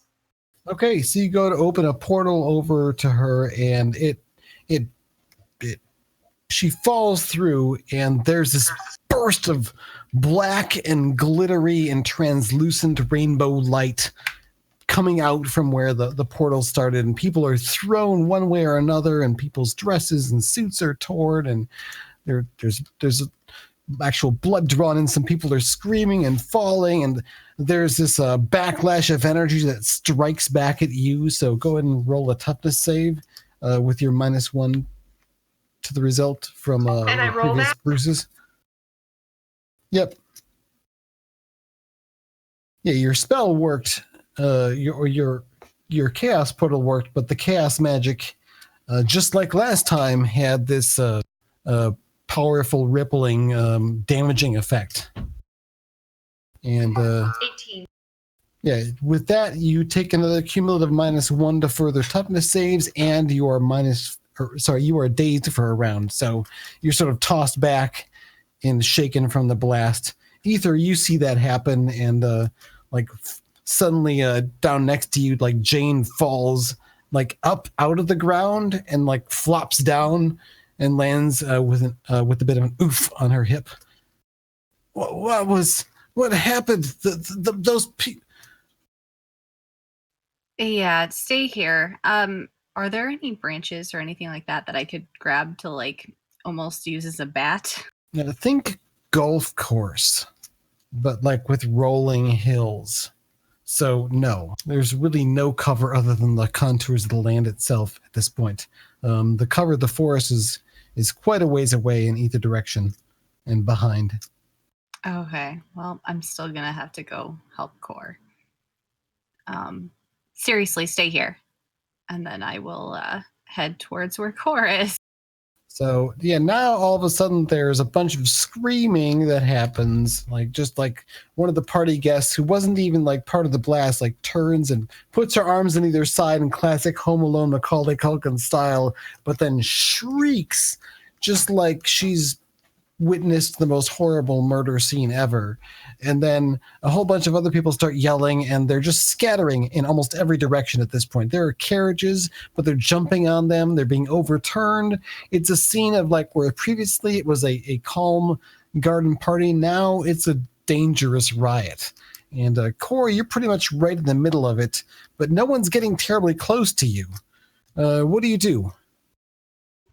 I'm dazed for a turn, right? So yeah, you spend the time being dazed, I guess, and when you sort of shake your head and come out of it, you look up and around and see this chaos around you. You're mostly kind of out in the open with the wreckage of a party around here and there. And give me a perception test.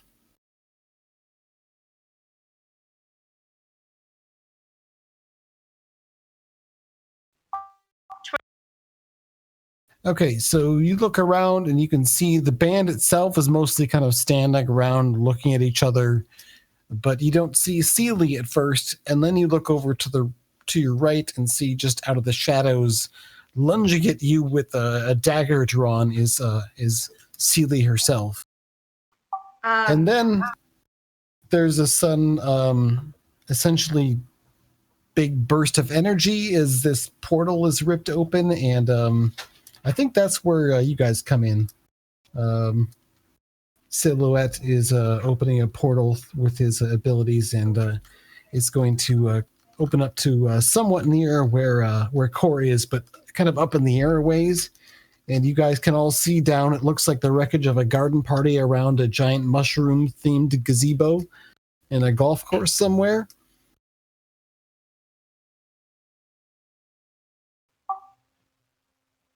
So I guess everyone, let's roll initiative.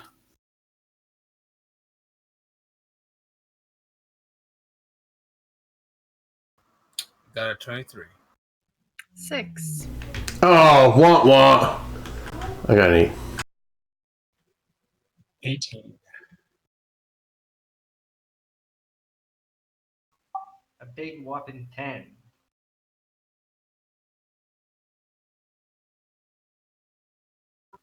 $13.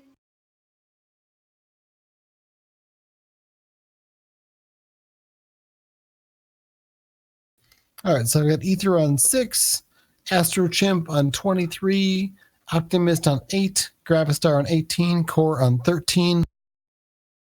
I feel like I'm missing something. What about Silhouette? Silhouette is on 10. 10, okay. All right, so Astro Chimp, you're first. All right, I take my laser pistol out. I put on my helmet and then, like every other time, the first one through the gate. Jetpack in full thrust.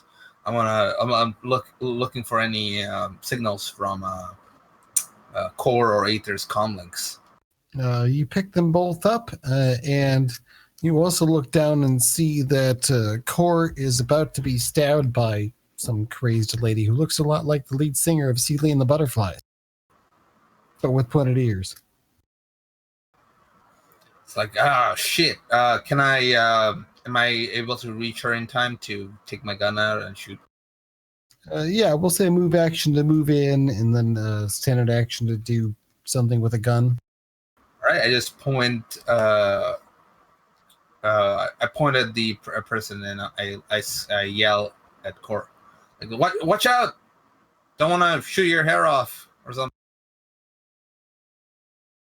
I don't want to shoot your hair off. It's okay. It's precise. I get a 25. Effect is 27. All right, so you blast with your laser beam and zap the lead singer of Seeley and the Butterflies in the shoulder, and she definitely reacts with pain, but isn't, stopped by the gunshot. And then next we have Grabastar. Looks like Astrochimp moved in, found a target, and took a shot. What are you going to do? Alrighty. Seeley is the only one taking a hostile action towards any of us, right? At the moment. It looks like there's a bunch of party goers that are fleeing in terror in all directions, and a band that's standing around looking generally confused. Okay, I'm not going to mess with the guys running away from us, so let's see if I can get old Seeley with the gravitic paralysis. It's a DC 23 dodge check on her end.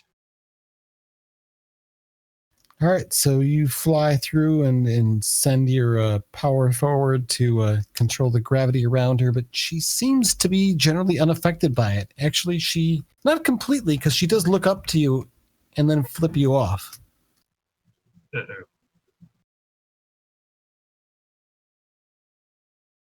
Well, okay then. So next we have on 13 Core. So she's still.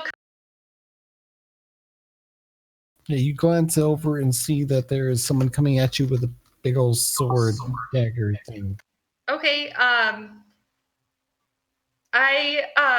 Not really having anything that can help me. I kind of close my eyes and flinch and hold my hands up defensively. And as I do that, I think that's the first time that a chaos bolt is released. All right, so you release a chaos bolt. Make your attack roll with that.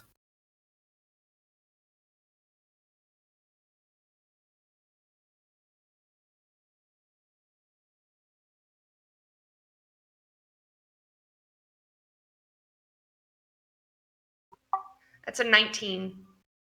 All right, the 19, it misses, but there's this backlash of energy that flies out and comes striking back at you. So go ahead and make a toughness save against your own attack as if you'd hit yourself with a basic roll. You got a -2 because of your previous injuries. I need to stop hitting myself.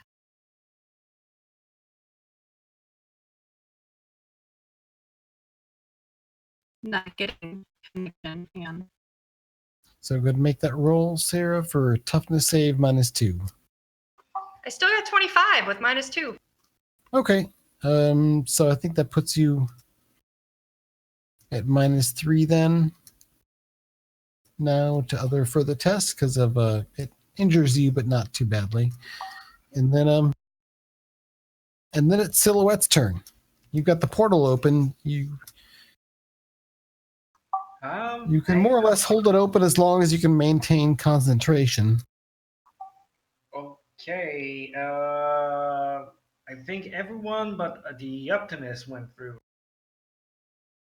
Let's see. Astrochimp went through and Gravistar. So yes, Optimist is the only one holding back so far, other than Sue, who is not immediately here. She's in the building, but not joining in the action at this point. Okay. Well, while still maintaining the portal, he's gonna jump through it and go down. If he needs to, he's gonna teleport somewhere in the shadow of Core, and he's gonna end our branch. Okay. Oh, You teleport. What was that? And Corey, you see, a silhouette, a familiar form appears, and he's offering you your branch. Yeah, the shadow like crawls from behind you, curls up, and ends you with the tendril of the branch. Do I take it or do I have to wait for my turn? You don't have to wait for your turn, because next it is, over by the band. They sort of all sort of paused and look around at each other and then shrug, and one of them leads them into with a brief 5 count to they go into a janky 5/4 rhythm, something with a bit more action to it to accompany the unusual scene, some more dissonance, and yeah, the band brings up some more appropriate music for the scene, and then Seely moves forward and says, "That branch was never meant for a mortal like you. It's just borrowed power."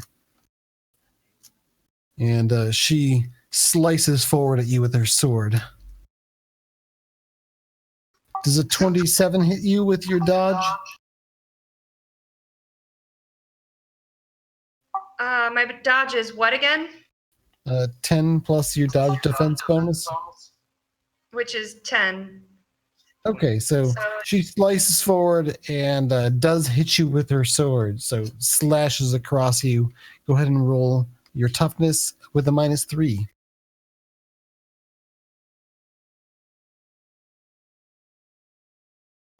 Oh, 9. Oh, okay. However, I do have luck. So I get to re-roll up to the level that I have, which is 2. So I get to re-roll 2 dice. So can I re-roll? Now would be a good time to use that, yes. May I use it one more time? Let's see. Are you allowed to use it multiple times in the same thing, or I don't. do they have to be separate uses? Because That's fair. I suppose, yeah, you could spend it again if you want. Your call. I don't mind Go ahead. suffering. Okay. If you'd like to, go ahead. 17. Okay, so that gives you another cumulative -1 and the dazed effects as you're slashed across your torso, giving you a nasty bleeding cut. It's not enough to drop you, but it hurts a lot. And you're dazed, so you only get a standard action next turn, not a standard plus a move. Next, then, would be the Optimist, who's still back in the room, like looking through this portal and seeing this action. Okay, I will turn to Sue and very quickly say, Sue, I'm going to need you to stay here and let us handle this. But remember, if anything goes wrong or if Chaos Lord shows up again, I'm going to need you to remember that you are two beings. You are a logical being, but you're also an emotional being. And I need you to think about what you would do logically and not just emotionally. And when you put those two together, it's called your wise mind, Sue. So I'm going to need you to stay in your wise mind while we're gone. So I'm going to go deal with this, but just please make sure that that you don't let one or the other drive the train. All right? I'll be right back. And then I jump through the portal. And I know that was a lot to talk about, so I'll just say that's my whole action.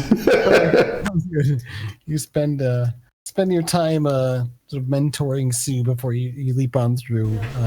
Because again, I think that's probably what he would want to do in the moment. And then it is Ether's turn. Ether, you're sort of observing this from a little ways away now. The portal opened up and there's all this craziness going on. The band is starting up with a new unusual song. Yeah, I don't have powers, so I guess I'm just gonna try to help people get out of there. You're right next to Jane, and the two of you are. Oh, I had told her to stay behind. Did she follow? It looks like she's staying close to you now. Yes. Okay. Then yeah. What were you saying about her?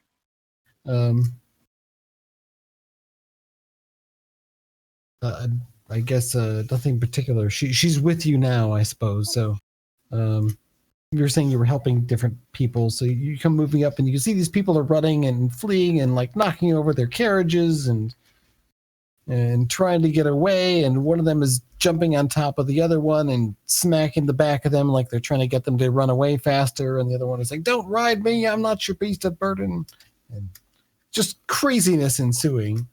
I guess I'm just pretty much focused on keeping Jane out of like all of that, as well as trying to find where Core went. Because Yeah, you can see her. She's being I can't stabbed see by her. the Okay. lead singer of the stabbed. band that was playing. All right, I'll go try to go there. I'm also looking, I don't know if I have to roll perception or anything like that, but I'm looking for things that I can use as weapons because I am not able to use my usual abilities. Sure. Looking around, you do see just lying around here and there are various large knives that people have been like using for like cutting meat here and there, or some of the people who have like fallen to the ground have dropped their swords that they might have had at their sides, so you can easily acquire like a blade of some kind. I will collect as many as I can. Okay.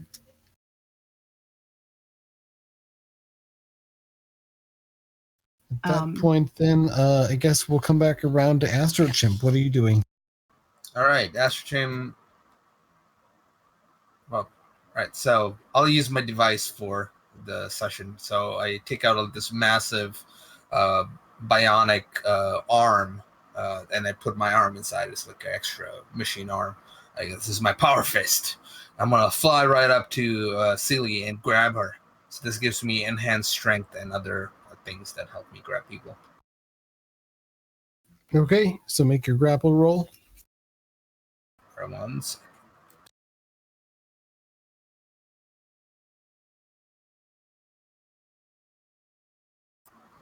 Right, so that'd be 31. I hope that hits, and the DC should be 18.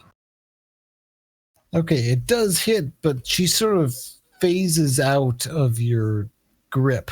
It's hard to tell exactly how she does it. It's like almost like becomes liquid or gas or something else and it reforms just outside.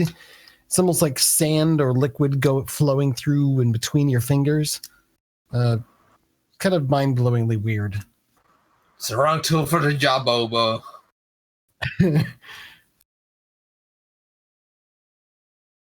And let's see here. Next would be Gravistar. Alrighty. So Ether just showed up, and she's got a civilian in tow, and Core just got stabbed, right? Flashed, yes, but close enough. All right.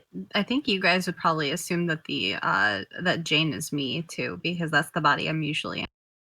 Oh yeah. But either way, you showed up, and Ether just doesn't have her armor and stuff with her, I assume, at this point, right?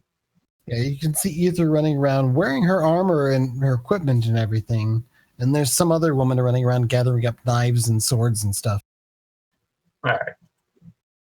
She looks actually a lot like she might be the woman that escaped the basement with Chaos Lord, you think. Oh, okay. But I think, yeah, she does look like that person. All right.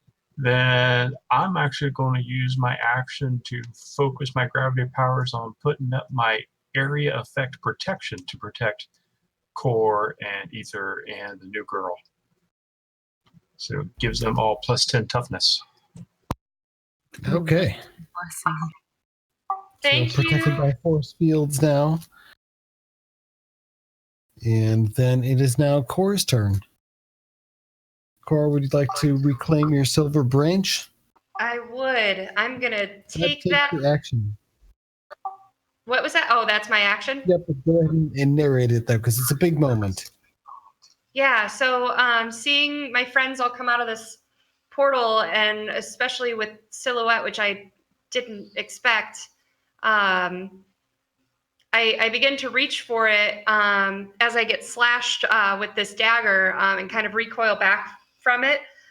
So as I was having that slow, dramatic moment of reaching for it, that kind of got taken away from me. It feels like it's all right, time to get to work. And I look up at Silhouette. grab the branch, and then next panel I'll do more. All right. Next, we go to Silhouette. It's your turn. Okay, well, seeing that I've done the end out, I will guess Astro Chim flew by and tried to grapple that person slashing away at Core, and it Yes. dissolved in the sand. No, just more sort of flowed out as if liquid or gas. It's some sort of fancy magic. Well, turns out that I can attack liquid or gas with my my boogeyman attack, so I'm gonna do that and blast her for some. Okay, damages. make your roll. And she seems solid enough for the moment.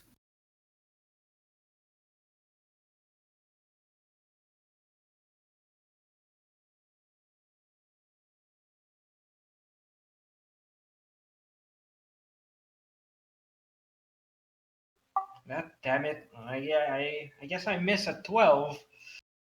Yep, you do indeed miss. Your blast flies off into the air. All right, too bad then. All right, and then let's see. She goes. She looks over at you and sneers and begins to speak really quickly in a language you don't immediately understand. Go ahead and make a will save. Who is that for? That would be a Silhouette. And she's doing some sort of a spell or something at him. It sounds like she's speaking at him very scathingly in whatever language she's using. That's a 21. Okay, so you only suffered the initial effect of the affliction, which is, I believe, dazed. So next round you can only do a standard action. Kind of like the effect that Cora was just under as a result of being slashed, but this is different. Let's see, next would be also on 10, the band continues to play, and it is Optimus' turn. All right. So the band is playing. Banshee and Core are fighting. What other bad guys are going on around? There don't seem to be any other ones, other than, unless you're going to count the general populace that are running around and fleeing, though. There is actually one person that's sitting casually at one of the tables and sipping at a teacup and watching the action happen. All right. Well, then I'm going to go to Banshee, and since I'm Seely is her name. Oh, Seely. That's right, Seely and the Banshees. That's right.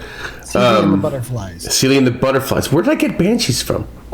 It's using the Banshees, right? It's in, Oh, maybe yeah. All right. So I'm conflating. nod. Okay, all right. I'm picking up. I apparently picked up what you were laying down too much. Yep.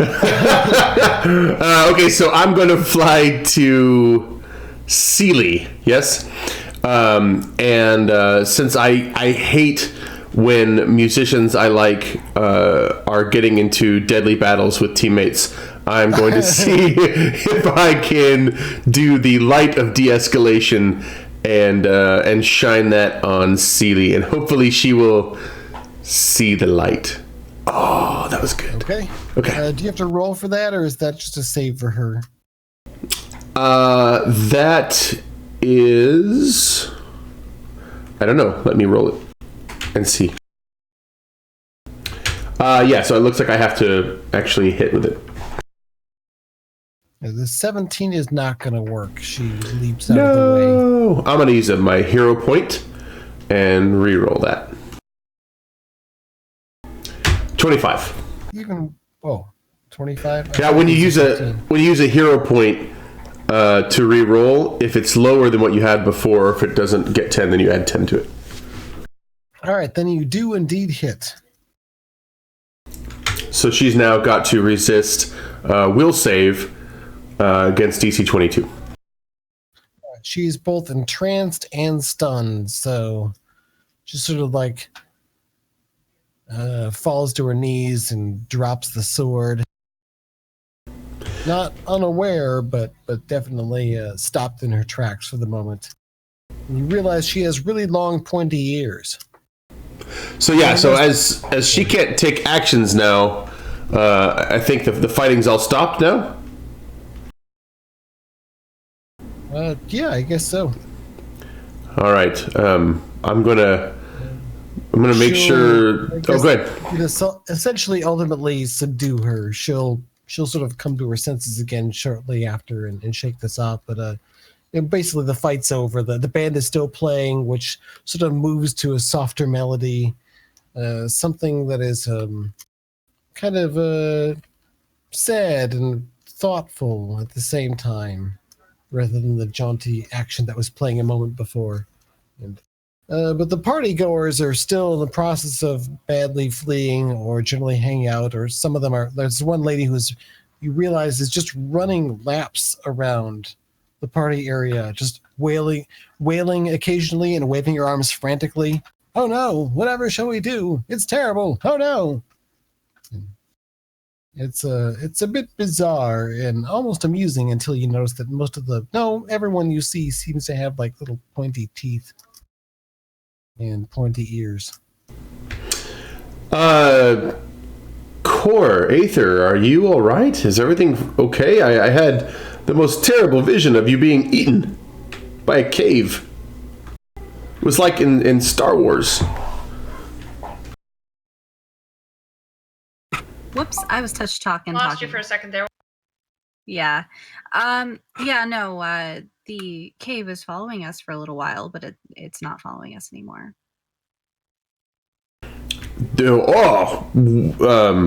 Wait, who are you? You look over and see it is Aether as you remembered her before her change, like her actual physical body. Her body is turning up and looking and talking to her, and it's Aether's eyes looking up at you. You can see the body that she would normally possess is kind of standing around nearby and looking a bit confused. So I'll look at Aether's surrogate body and say, "Oh, good job! You found what's her name? Where's Chaos Lord? Is he around?" And I'll be addressing who I think is Aether. Oh no. I'm Jane. Who are you? It's Please, I need help. I don't know how I got here. I just want to go home, and I was hurt. I'm sorry. Core, what's going on here?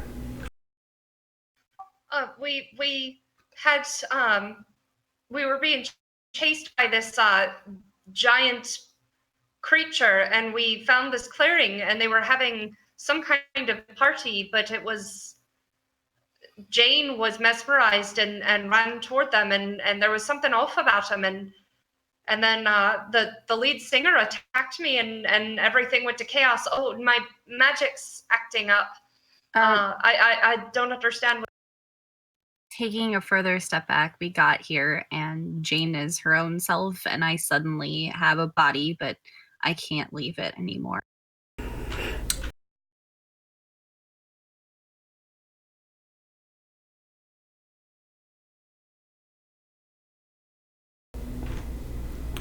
Did we just lose people?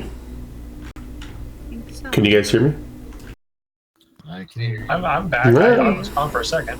All right, well. All right, cool. Let's take a 5-minute break for tech check. See you guys in a minute. Thanks for sticking around, chat.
All right, looks like we should be back. All right, thanks for sticking through our gremlins with us. Sticking with us through our gremlins. Whatever. As we come back to the scene, the combat's been stopped by Opti's de-escalation beam. And as everyone's sort of getting their bearings and trying to figure out what happened and discussing things, I guess, Silhouette, why don't you describe what's happening with you and Celia and the butterflies? Was that for me? Yeah, you're the player of Silhouette, right? Yeah, sorry, you just cut it up for a second there. So I just wanted to make sure that that was my name that was in there. Yep. Well, Silhouette is going to use his boogeyman attack, the area of effect on her, and try to attack her and then eat her. What? So, and then... Hey, that's what Silhouette does. All right, go and make your roll. She has to dodge 25 DC 25 area of. Yeah, it's a critical. You hit, it works. Just go ahead and describe the results. Oh, wait, okay. Hold on. Can I use an interrupt with one of my powers? So Optimus sees this eating going on of an unarmed, captured prisoner. He's going to be like, "No, you can't do that!" And he's going to shadow portal opening on the tendrils and mouth, like starting. Mouth is coming towards her head. All right, Optimus, what are you doing to react then? So I'm going to jump in after her and try to grab a hold of her and enter into... I'm going to enter Silhouette. Silhouette, would you like to eat Optimus as well? Wait, can you repeat that? It was choppy, so I couldn't understand what's... Optimus is essentially trying to jump down the gullet with your prey. Would you like to eat Optimus as well? No, he's gonna stop if the Optimus is jumping in there. The shadows are kind of gonna move away and look at him like with curious look because they don't have. Okay, things. And there's the somewhat mauled and unconscious form of Seeley is laying there next to the Optimist, still barely breathing, probably, but definitely not chewed up and eaten yet at this point. Meanwhile, Aftership is eating Nutella with his massive mechanical fingers. What are you doing, Optimist? She hurt Core. She hurt yours. She didn't deserve that. Well, she was unarmed and she was not dangerous anymore, and that's just not how we do things. You can't murder and eat people who are no longer a threat. I mean, you really shouldn't be murdering and eating people even if they are a threat. We're superheroes. There's a better way to handle these kind of things. You call yourself a superhero. I don't. So, and how long is she not going to be a threat? She was waving a sword around. You keep her in that state? We're not safe now. She doesn't have a sword anymore. And I have to say, like, it's, this is given everybody involved. I don't want to pull rank here or anything, but this is kind of Justicars' official business. You're gonna give us a bad name if you go around murdering people with inky blackness. It's really above our ratings. At that point, Ether, who is actually Jane, but you probably think of her as Ether, speaks up and says, "Hey, excuse me, how do we leave? I don't want to stay here anymore. I want to wake up. I want to wake up." So maybe putting some of that inky blackness to better use. Can you get us home, Silhouette?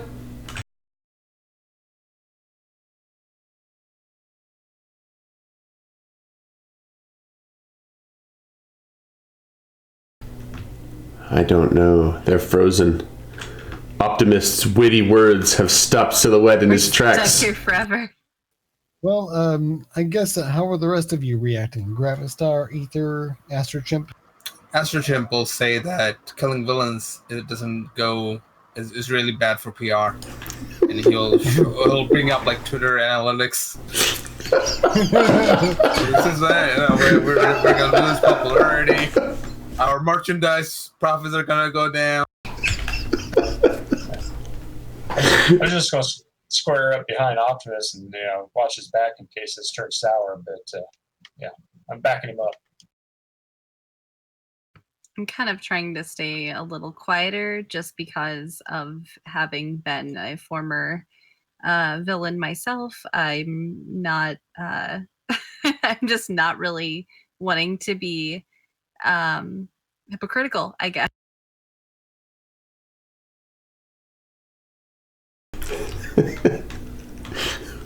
I love how Obo is like doing the right thing, but like for totally like practical reasons and not at all like because he thinks it's right. Alright, so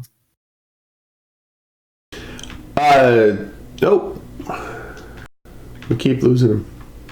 keep moving with who we got, and hopefully they can jump in. But oh my, the screens are all off too. Oh well. So There what we are you go. all doing? It seems like Silhouette is still holding this gate open. The party is completely ruined, except for the one person who seemed to be sitting at the table sipping tea or something, and the band that's carrying on playing. I'd like to approach the person sitting. He looks up to regard you. He's got a top hat set down at the table in front of him, wearing one of those fancy, jackets with the tails, and looks up to you. And he's got this sort of purplish brown mottled skin and a gleam in his solid black eyes, and raises the glass to his lips to you as if in salute, and takes a sip. Who are you? Why did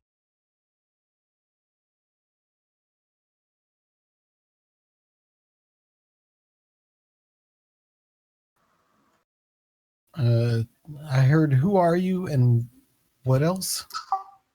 all this happen? Where are we? He shrugs and says, "You're the one who showed up and started tossing all that chaos magic about. Really livened up the party."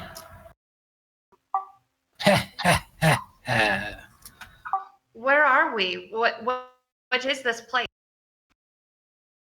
What is your name? Core. And yours? And he says, something, something, core, something, something. Make a will defense.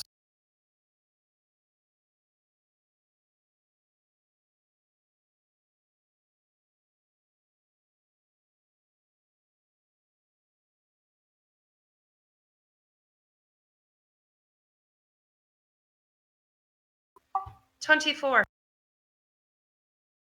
Okay, so you're sort of find yourself sitting down and pouring the next cup of tea or whatever this is. It's got a like disturbingly dark red look to it for tea. Before you snap out of it, says, "Oh no, thank you. Then you've got too much old magic about you. You're more trouble than you're worth. I release you." And then you feel this lightness raise from you, and to anyone, to the outside observer reading, the words that he spoke were, I bind you now, Core, to my service, using your name as you freely gave it to me." But he said it in a language you didn't understand, so you just heard your own name being spoken, and you were controlled by it for a moment to serve him tea. The rest of you are having your discussion of, don't kill people, Silhouette, while this is going on. Ether, you're probably the only one who directly observes the weirdness that occurs with Core over there.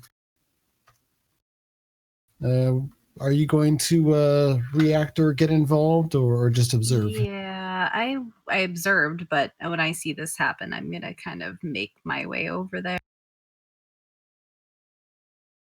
As you're making your way up over, kind of behind the figure, he's saying to Core, let me give you some advice. And this is very valuable advice, but I'll allow it to pass between us for free.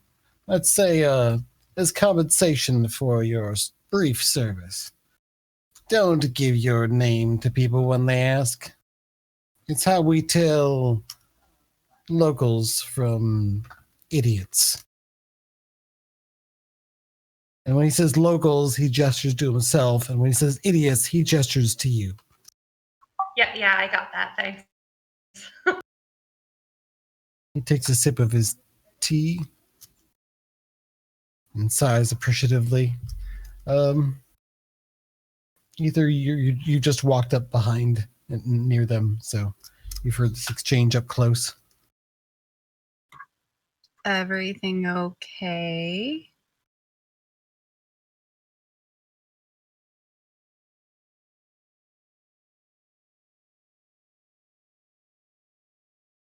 Oop, if people are talking, I can't hear. I was waiting to hear if Core responded, so the gentleman sitting across from Core raises his eyebrow, and when she doesn't respond, looks up to you and says, "Oh no, party's absolutely ruined. Delightful, of course." I wasn't talking to you. I was talking to her. Cut out again. "Oh, what is your name?" he says. And we, I don't really know anymore. What's yours? Yeah, it gives a little bit of a chuckle. Says, "I am called Janice." Janice. Yes. Yes, that does nicely for the moment. You and your friends have come here to destroy the party and kill poor Jola. He gestures at Seely's unconscious form.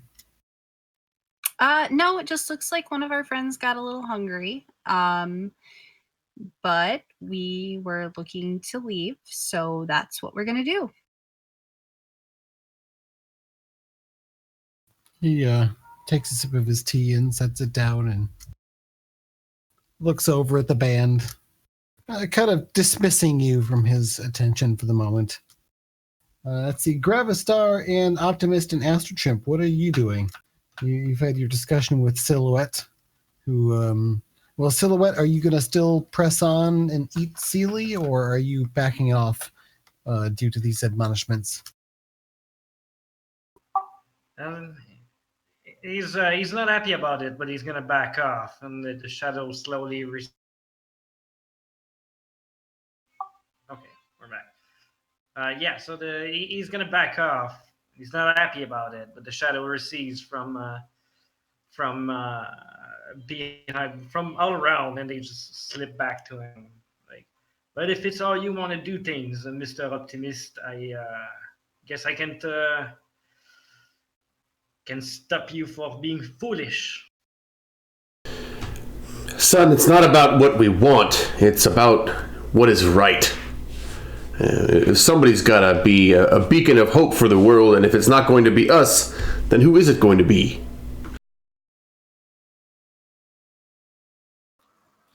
These kids, they have no appreciation for optics. If people don't like you, they're not gonna buy your product. And then where are you gonna be? Products? Yeah, and he takes out like a little Astrochimp doll. It has a price tag that says $19.99. This. Janice looks up and says, "Oh, I should quite like one of those." Oh, you can have one for free here, and this one's signed. This is ridiculous. He takes it and says, "Thank you." Are you quite sure you want to be giving those out for free to to strangers. That's not a stranger. She's been a good body for either. No, that wasn't No, Jane. that wasn't Jane. Okay. All right. Okay. That was the dude that creepy was. guy drinking tea.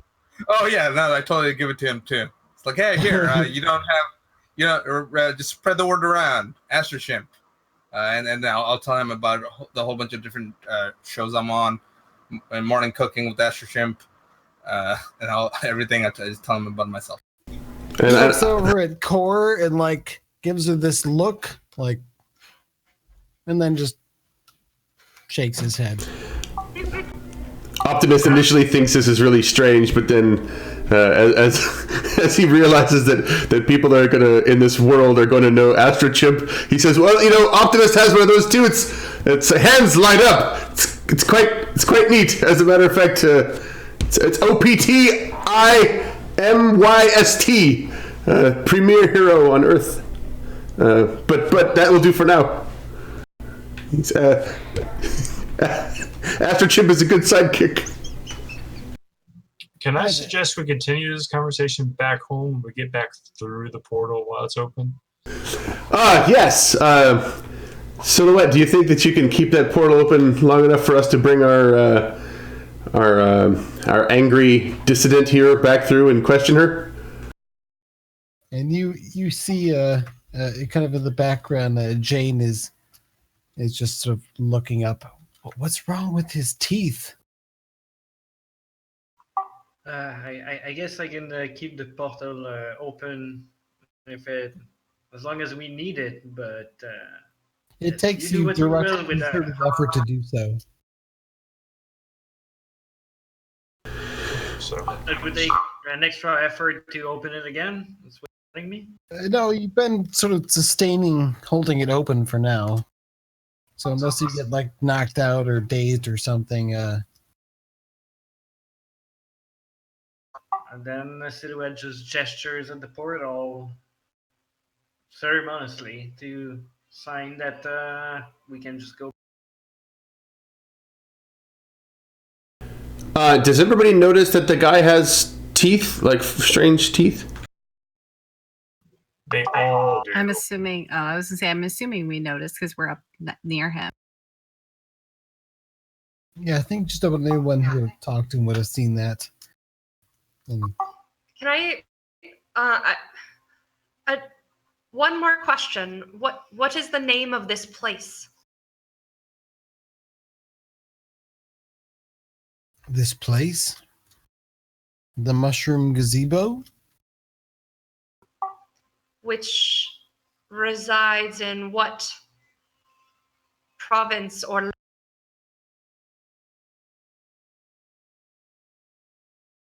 Oh.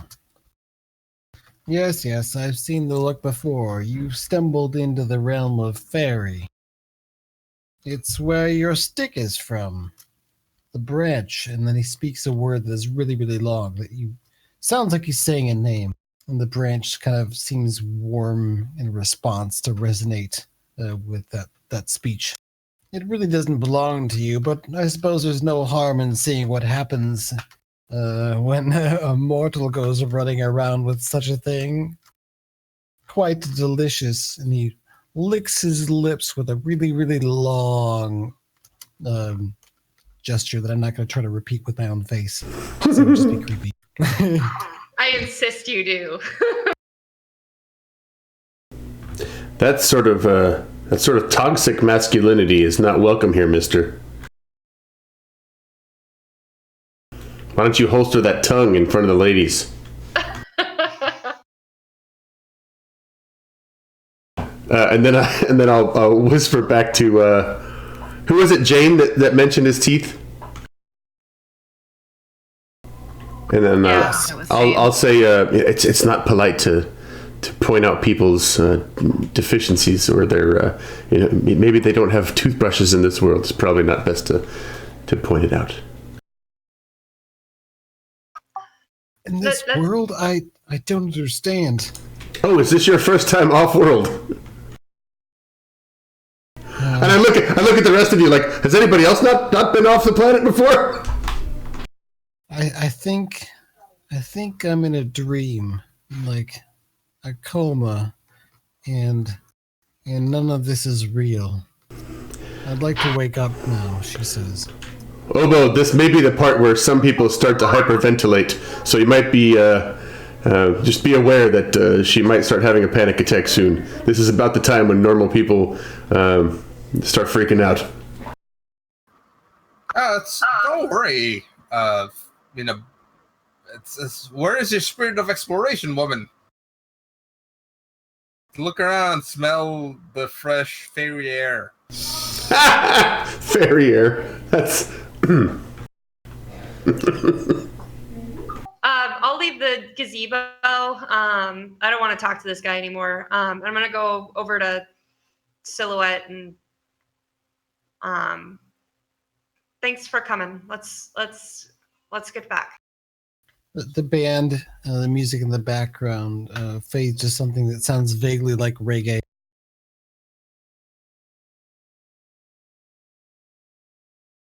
So who knew these guys were actually like, fairies or whatever? That's kind of neat.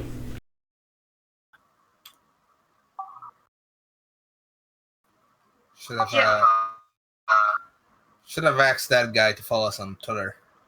Our followers are kind of dwindling. We gotta. Well, we'll talk about that later, Optimus. We just got to have another crossover event. I'm sure that'll fix things. Breaking the fourth wall. Stick around and observe the place, or investigate some, or head back through the portal. Heading back to the portal. And what are you doing with the unconscious form of Seely from Seely and the Butterflies? You gonna take her with? I mean, I should be able to trap her in my massive power fist. She's rather big. I'll add again. So why don't flowing out of your hand now that she's unconscious? If you want to do that, Obo, take Jane with you. But I think I want to whisper to Core, like, hey, this guy seems to know a little bit of something about you and the origin of your powers. You sure you don't want to stick around and ask some more questions?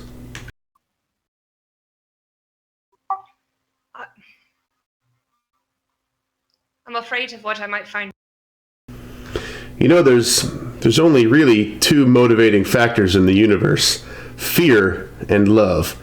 And whenever we act out of fear, it's almost always the wrong decision. Do what you do, but don't do it because you're afraid. Do it because you love yourself and you think it's right.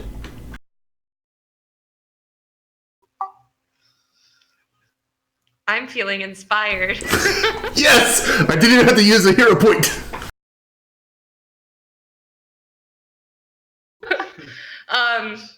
I'll look at him and nod and kind of step back and look at the Optimist and Silhouette and gesture for you guys to return home. I'll stay behind. You want all of us to leave and you only stay behind, or did you want somebody to stay with you? If someone stays, I'm not going to fight them, but I'm not going to make anyone. Okay, I think that'd be a good point for the rest of us to go. And if Silhouette wanted to stay behind, or she wanted to stay behind, I think, well, I don't know, it would feel weird to leave her behind without a way home. So maybe if Silhouette stayed with her, that would be a way to deal with that. Yes, Mr. Optimist, you go, and I'll just stick back and keep, maybe not keep the portal open. I'll keep it as long as I can for now. But we'll see Just how about things this go. time, Janice, the guy that sort of stands up and settles his top hat on and starts briskly setting about walking away from here. Janice, wait. He waves up a hand as if to say farewell as he's walking swiftly away. He does not slow his pace. I rush to keep up with him. All right, you have to sort of rush to keep up, and he's walking briskly and swiftly away. Janice, do you know of a fairy with red curly hair that used to be the owner of? He turns as he's walking without slowing and says, "If the Lord of Shadow is remaining here, I am going to put some distance between myself and him. Don't make me use your name. No, be off, girl." I'll stop. I won't force my presence on him. But I kind of like stand determined with what the Optimist said, and I want to have a look around the place.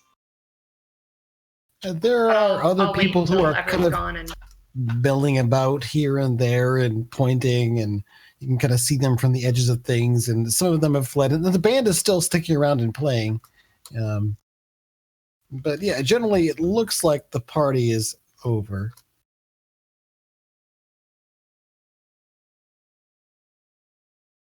So yeah, the rest of you have this conversation, and Cor goes flying off after this guy and sort of stops and looks back, and he's still like walking quickly away.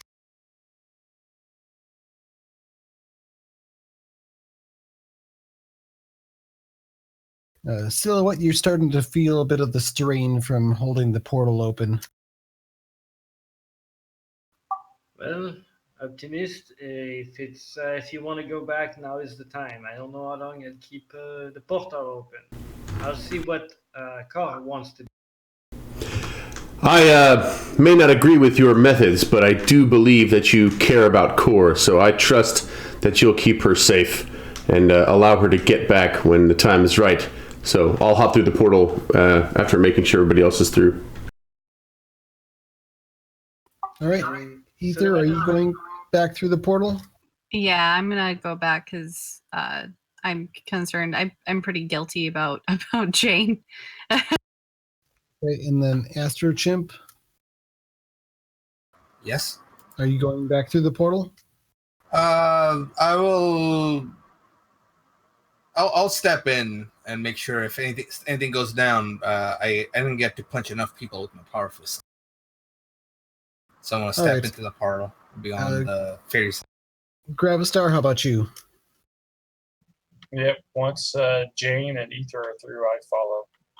Okay, so you're sort of helping Jane through, and you all sort of pass on back through into the room. Something odd happens with Jane and Ether, though most of you can't really see it. Ether, you sort of step through the portal, and you feel yourself, it's indescribable how you feel it, but you feel yourself go insubstantial again, and then you just sort of like slip on into the body you're used to inhabiting for a long time, and feel yourself mouthing the words, "I want to wake up," as you then find yourself in full control of the body again.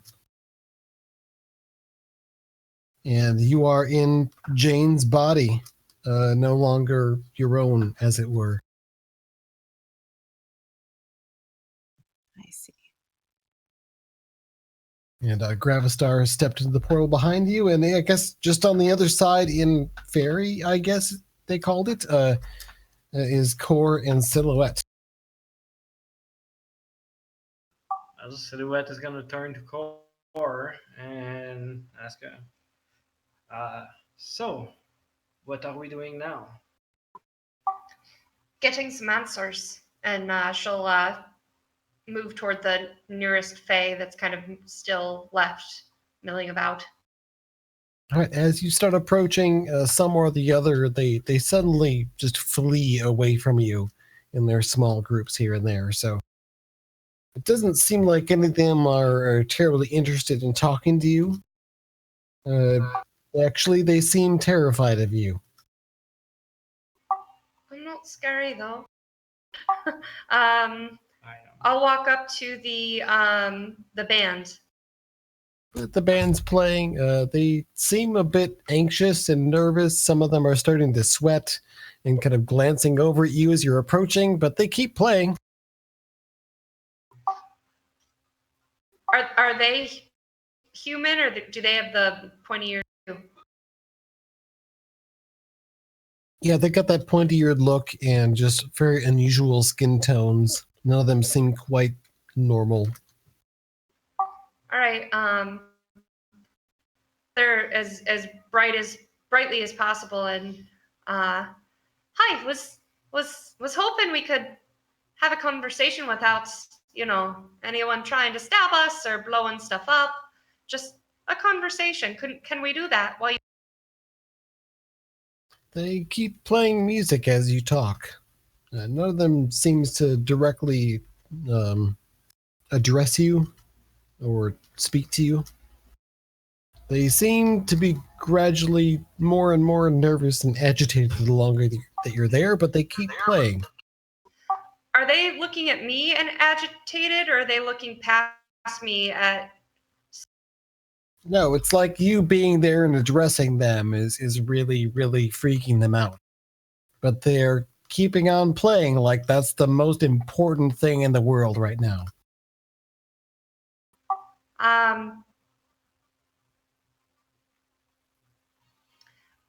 All right. If they seem Hold on. anxious for me to approach them, maybe I'll try them approaching me. I'm gonna go sit down at the gazebo table where Janice. Okay, they're gonna play for a long time. Those of you who have crossed back to the to your own world, did you bring Seely back with you? Pretty sure we did. But when you do, her clothing and appearance adjusts to where her ears look normal, and she's wearing like her punk rocker clothing, and she doesn't look much like she did on the other side of wherever she came through there. So, but she's still unconscious and rather battered and has like all these different unusual looking bite injuries.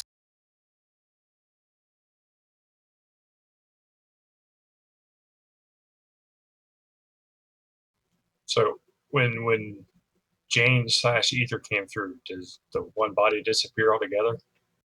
You didn't see you only saw Ether come through. That other person that looked like her body that you saw before doesn't seem to come through. It just disappeared. Like you were following along, you saw her go in ahead of you, and then Ether, I'm talking about Jane's body, went in just in front of you, and then you went in behind her. So yeah, there's one less person there than you realize.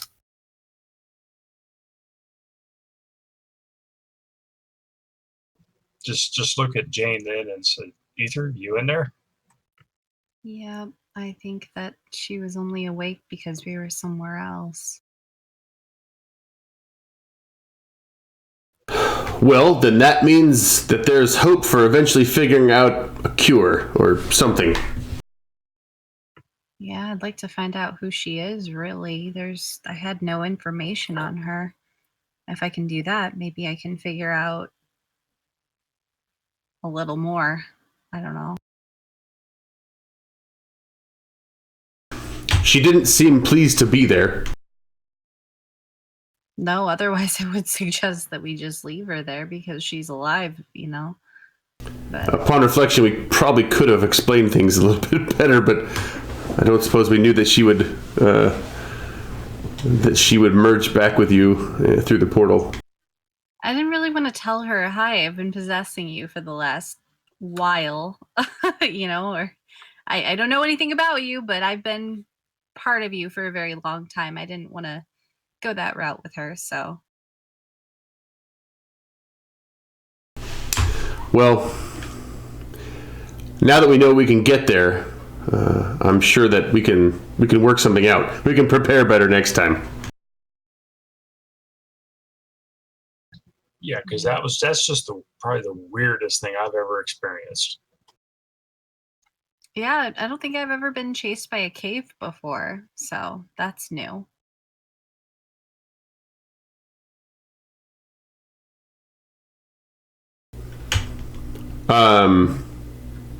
Where is Sue there? Sue's in the building. If you ask her, she'll answer over intercoms. Yes, I'm over in the infirmary. Is everyone okay? Everything's prepped here. Yeah, I think we're good. Just wanted to make sure you're all right. Oh, thank you. I'm fine. I'm sorry about before. It happens. We all have our growth arcs and our growing edges. Next time you decide to steal the Justicars, just give us a heads up and let us know why. And make sure it's unoccupied. Right. Got it.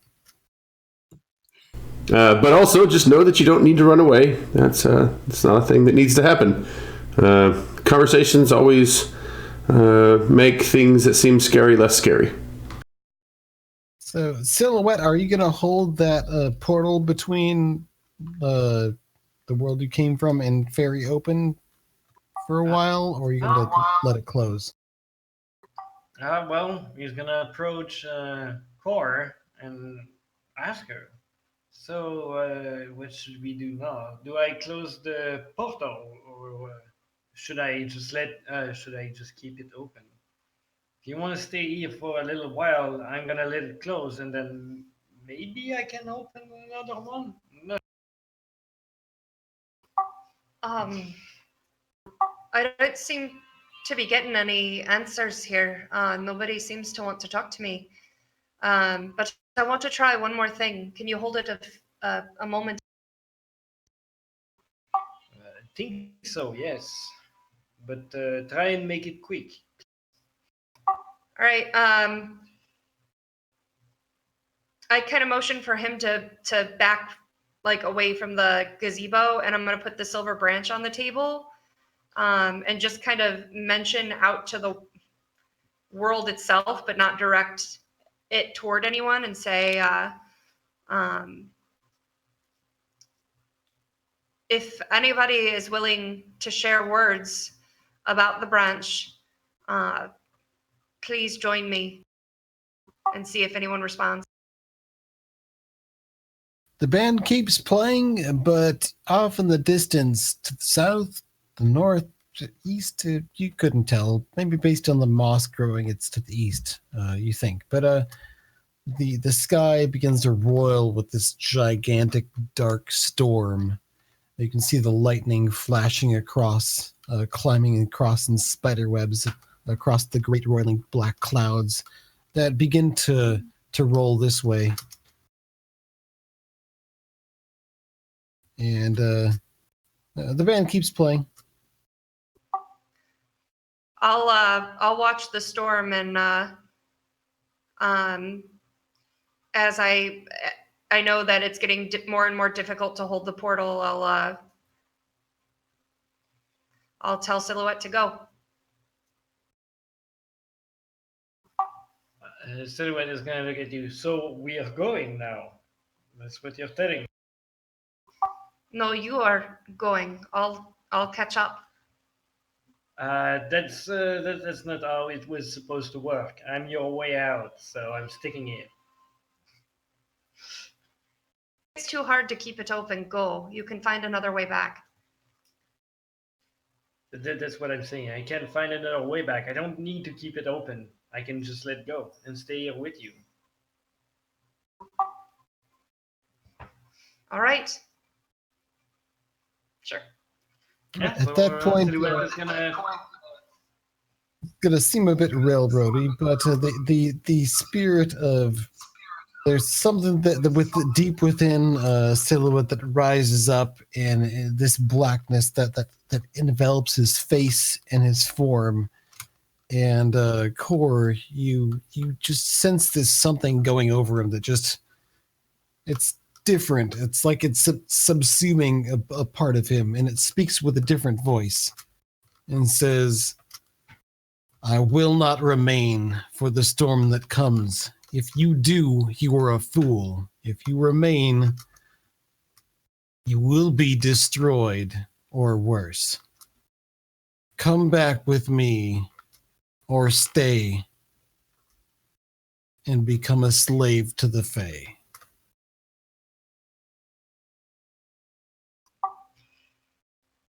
Oh. All right.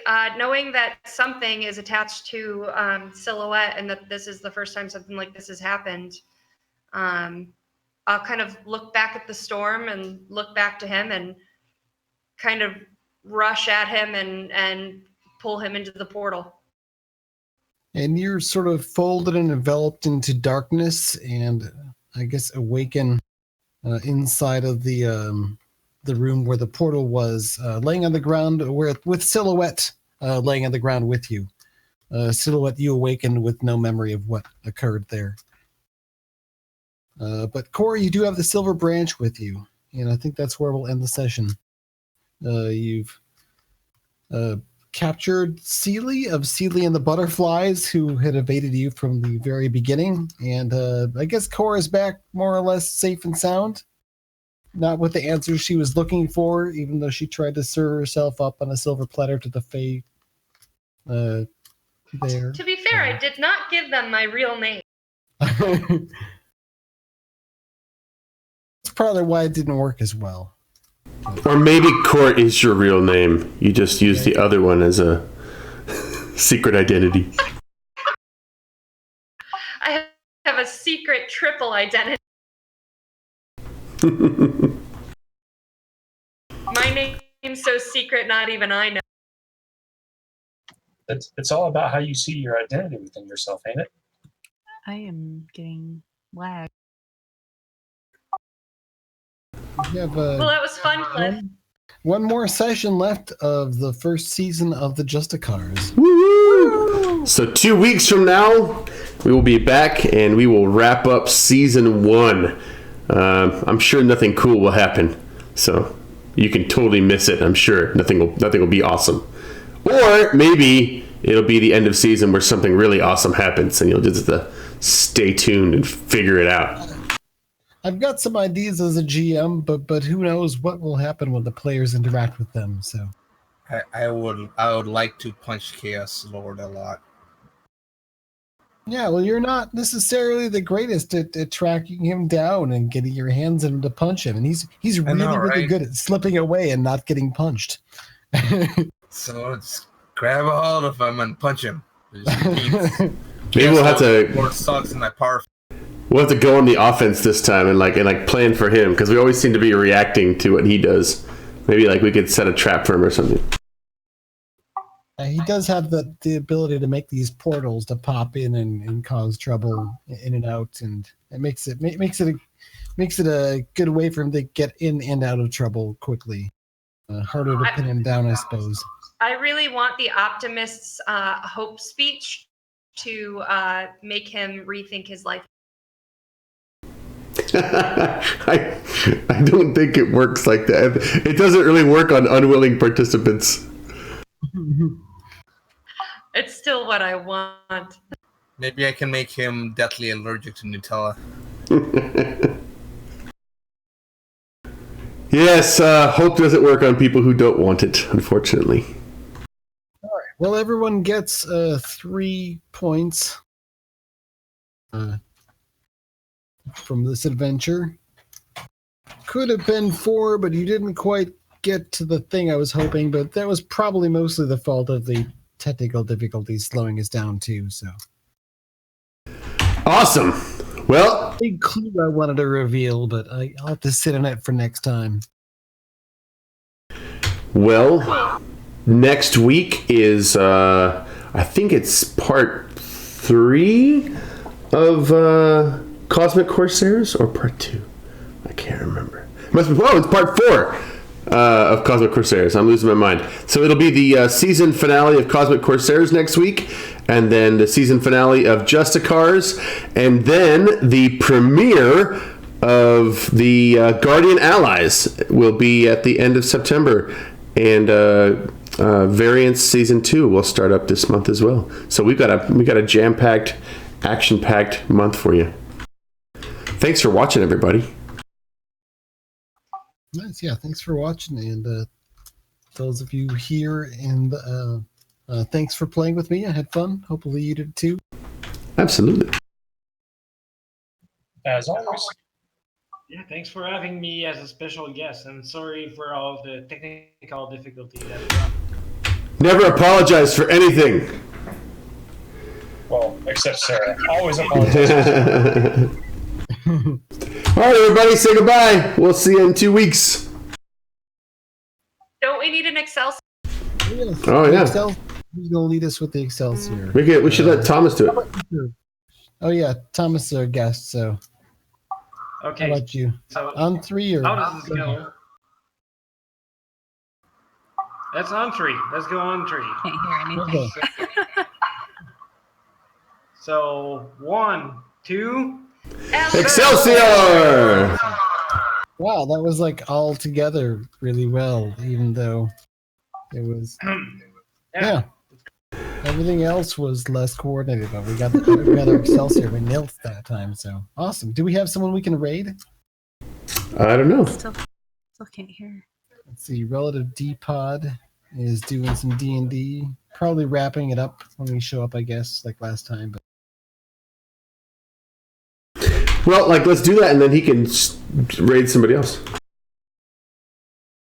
If he wants to. oh, I'm not logged in as the Shadowcasters Network, so I can't do the raid command. Oh, well. See you later, everybody. Everyone go check out Relative D-Pod. Tell them we half-assed a raid. Bye.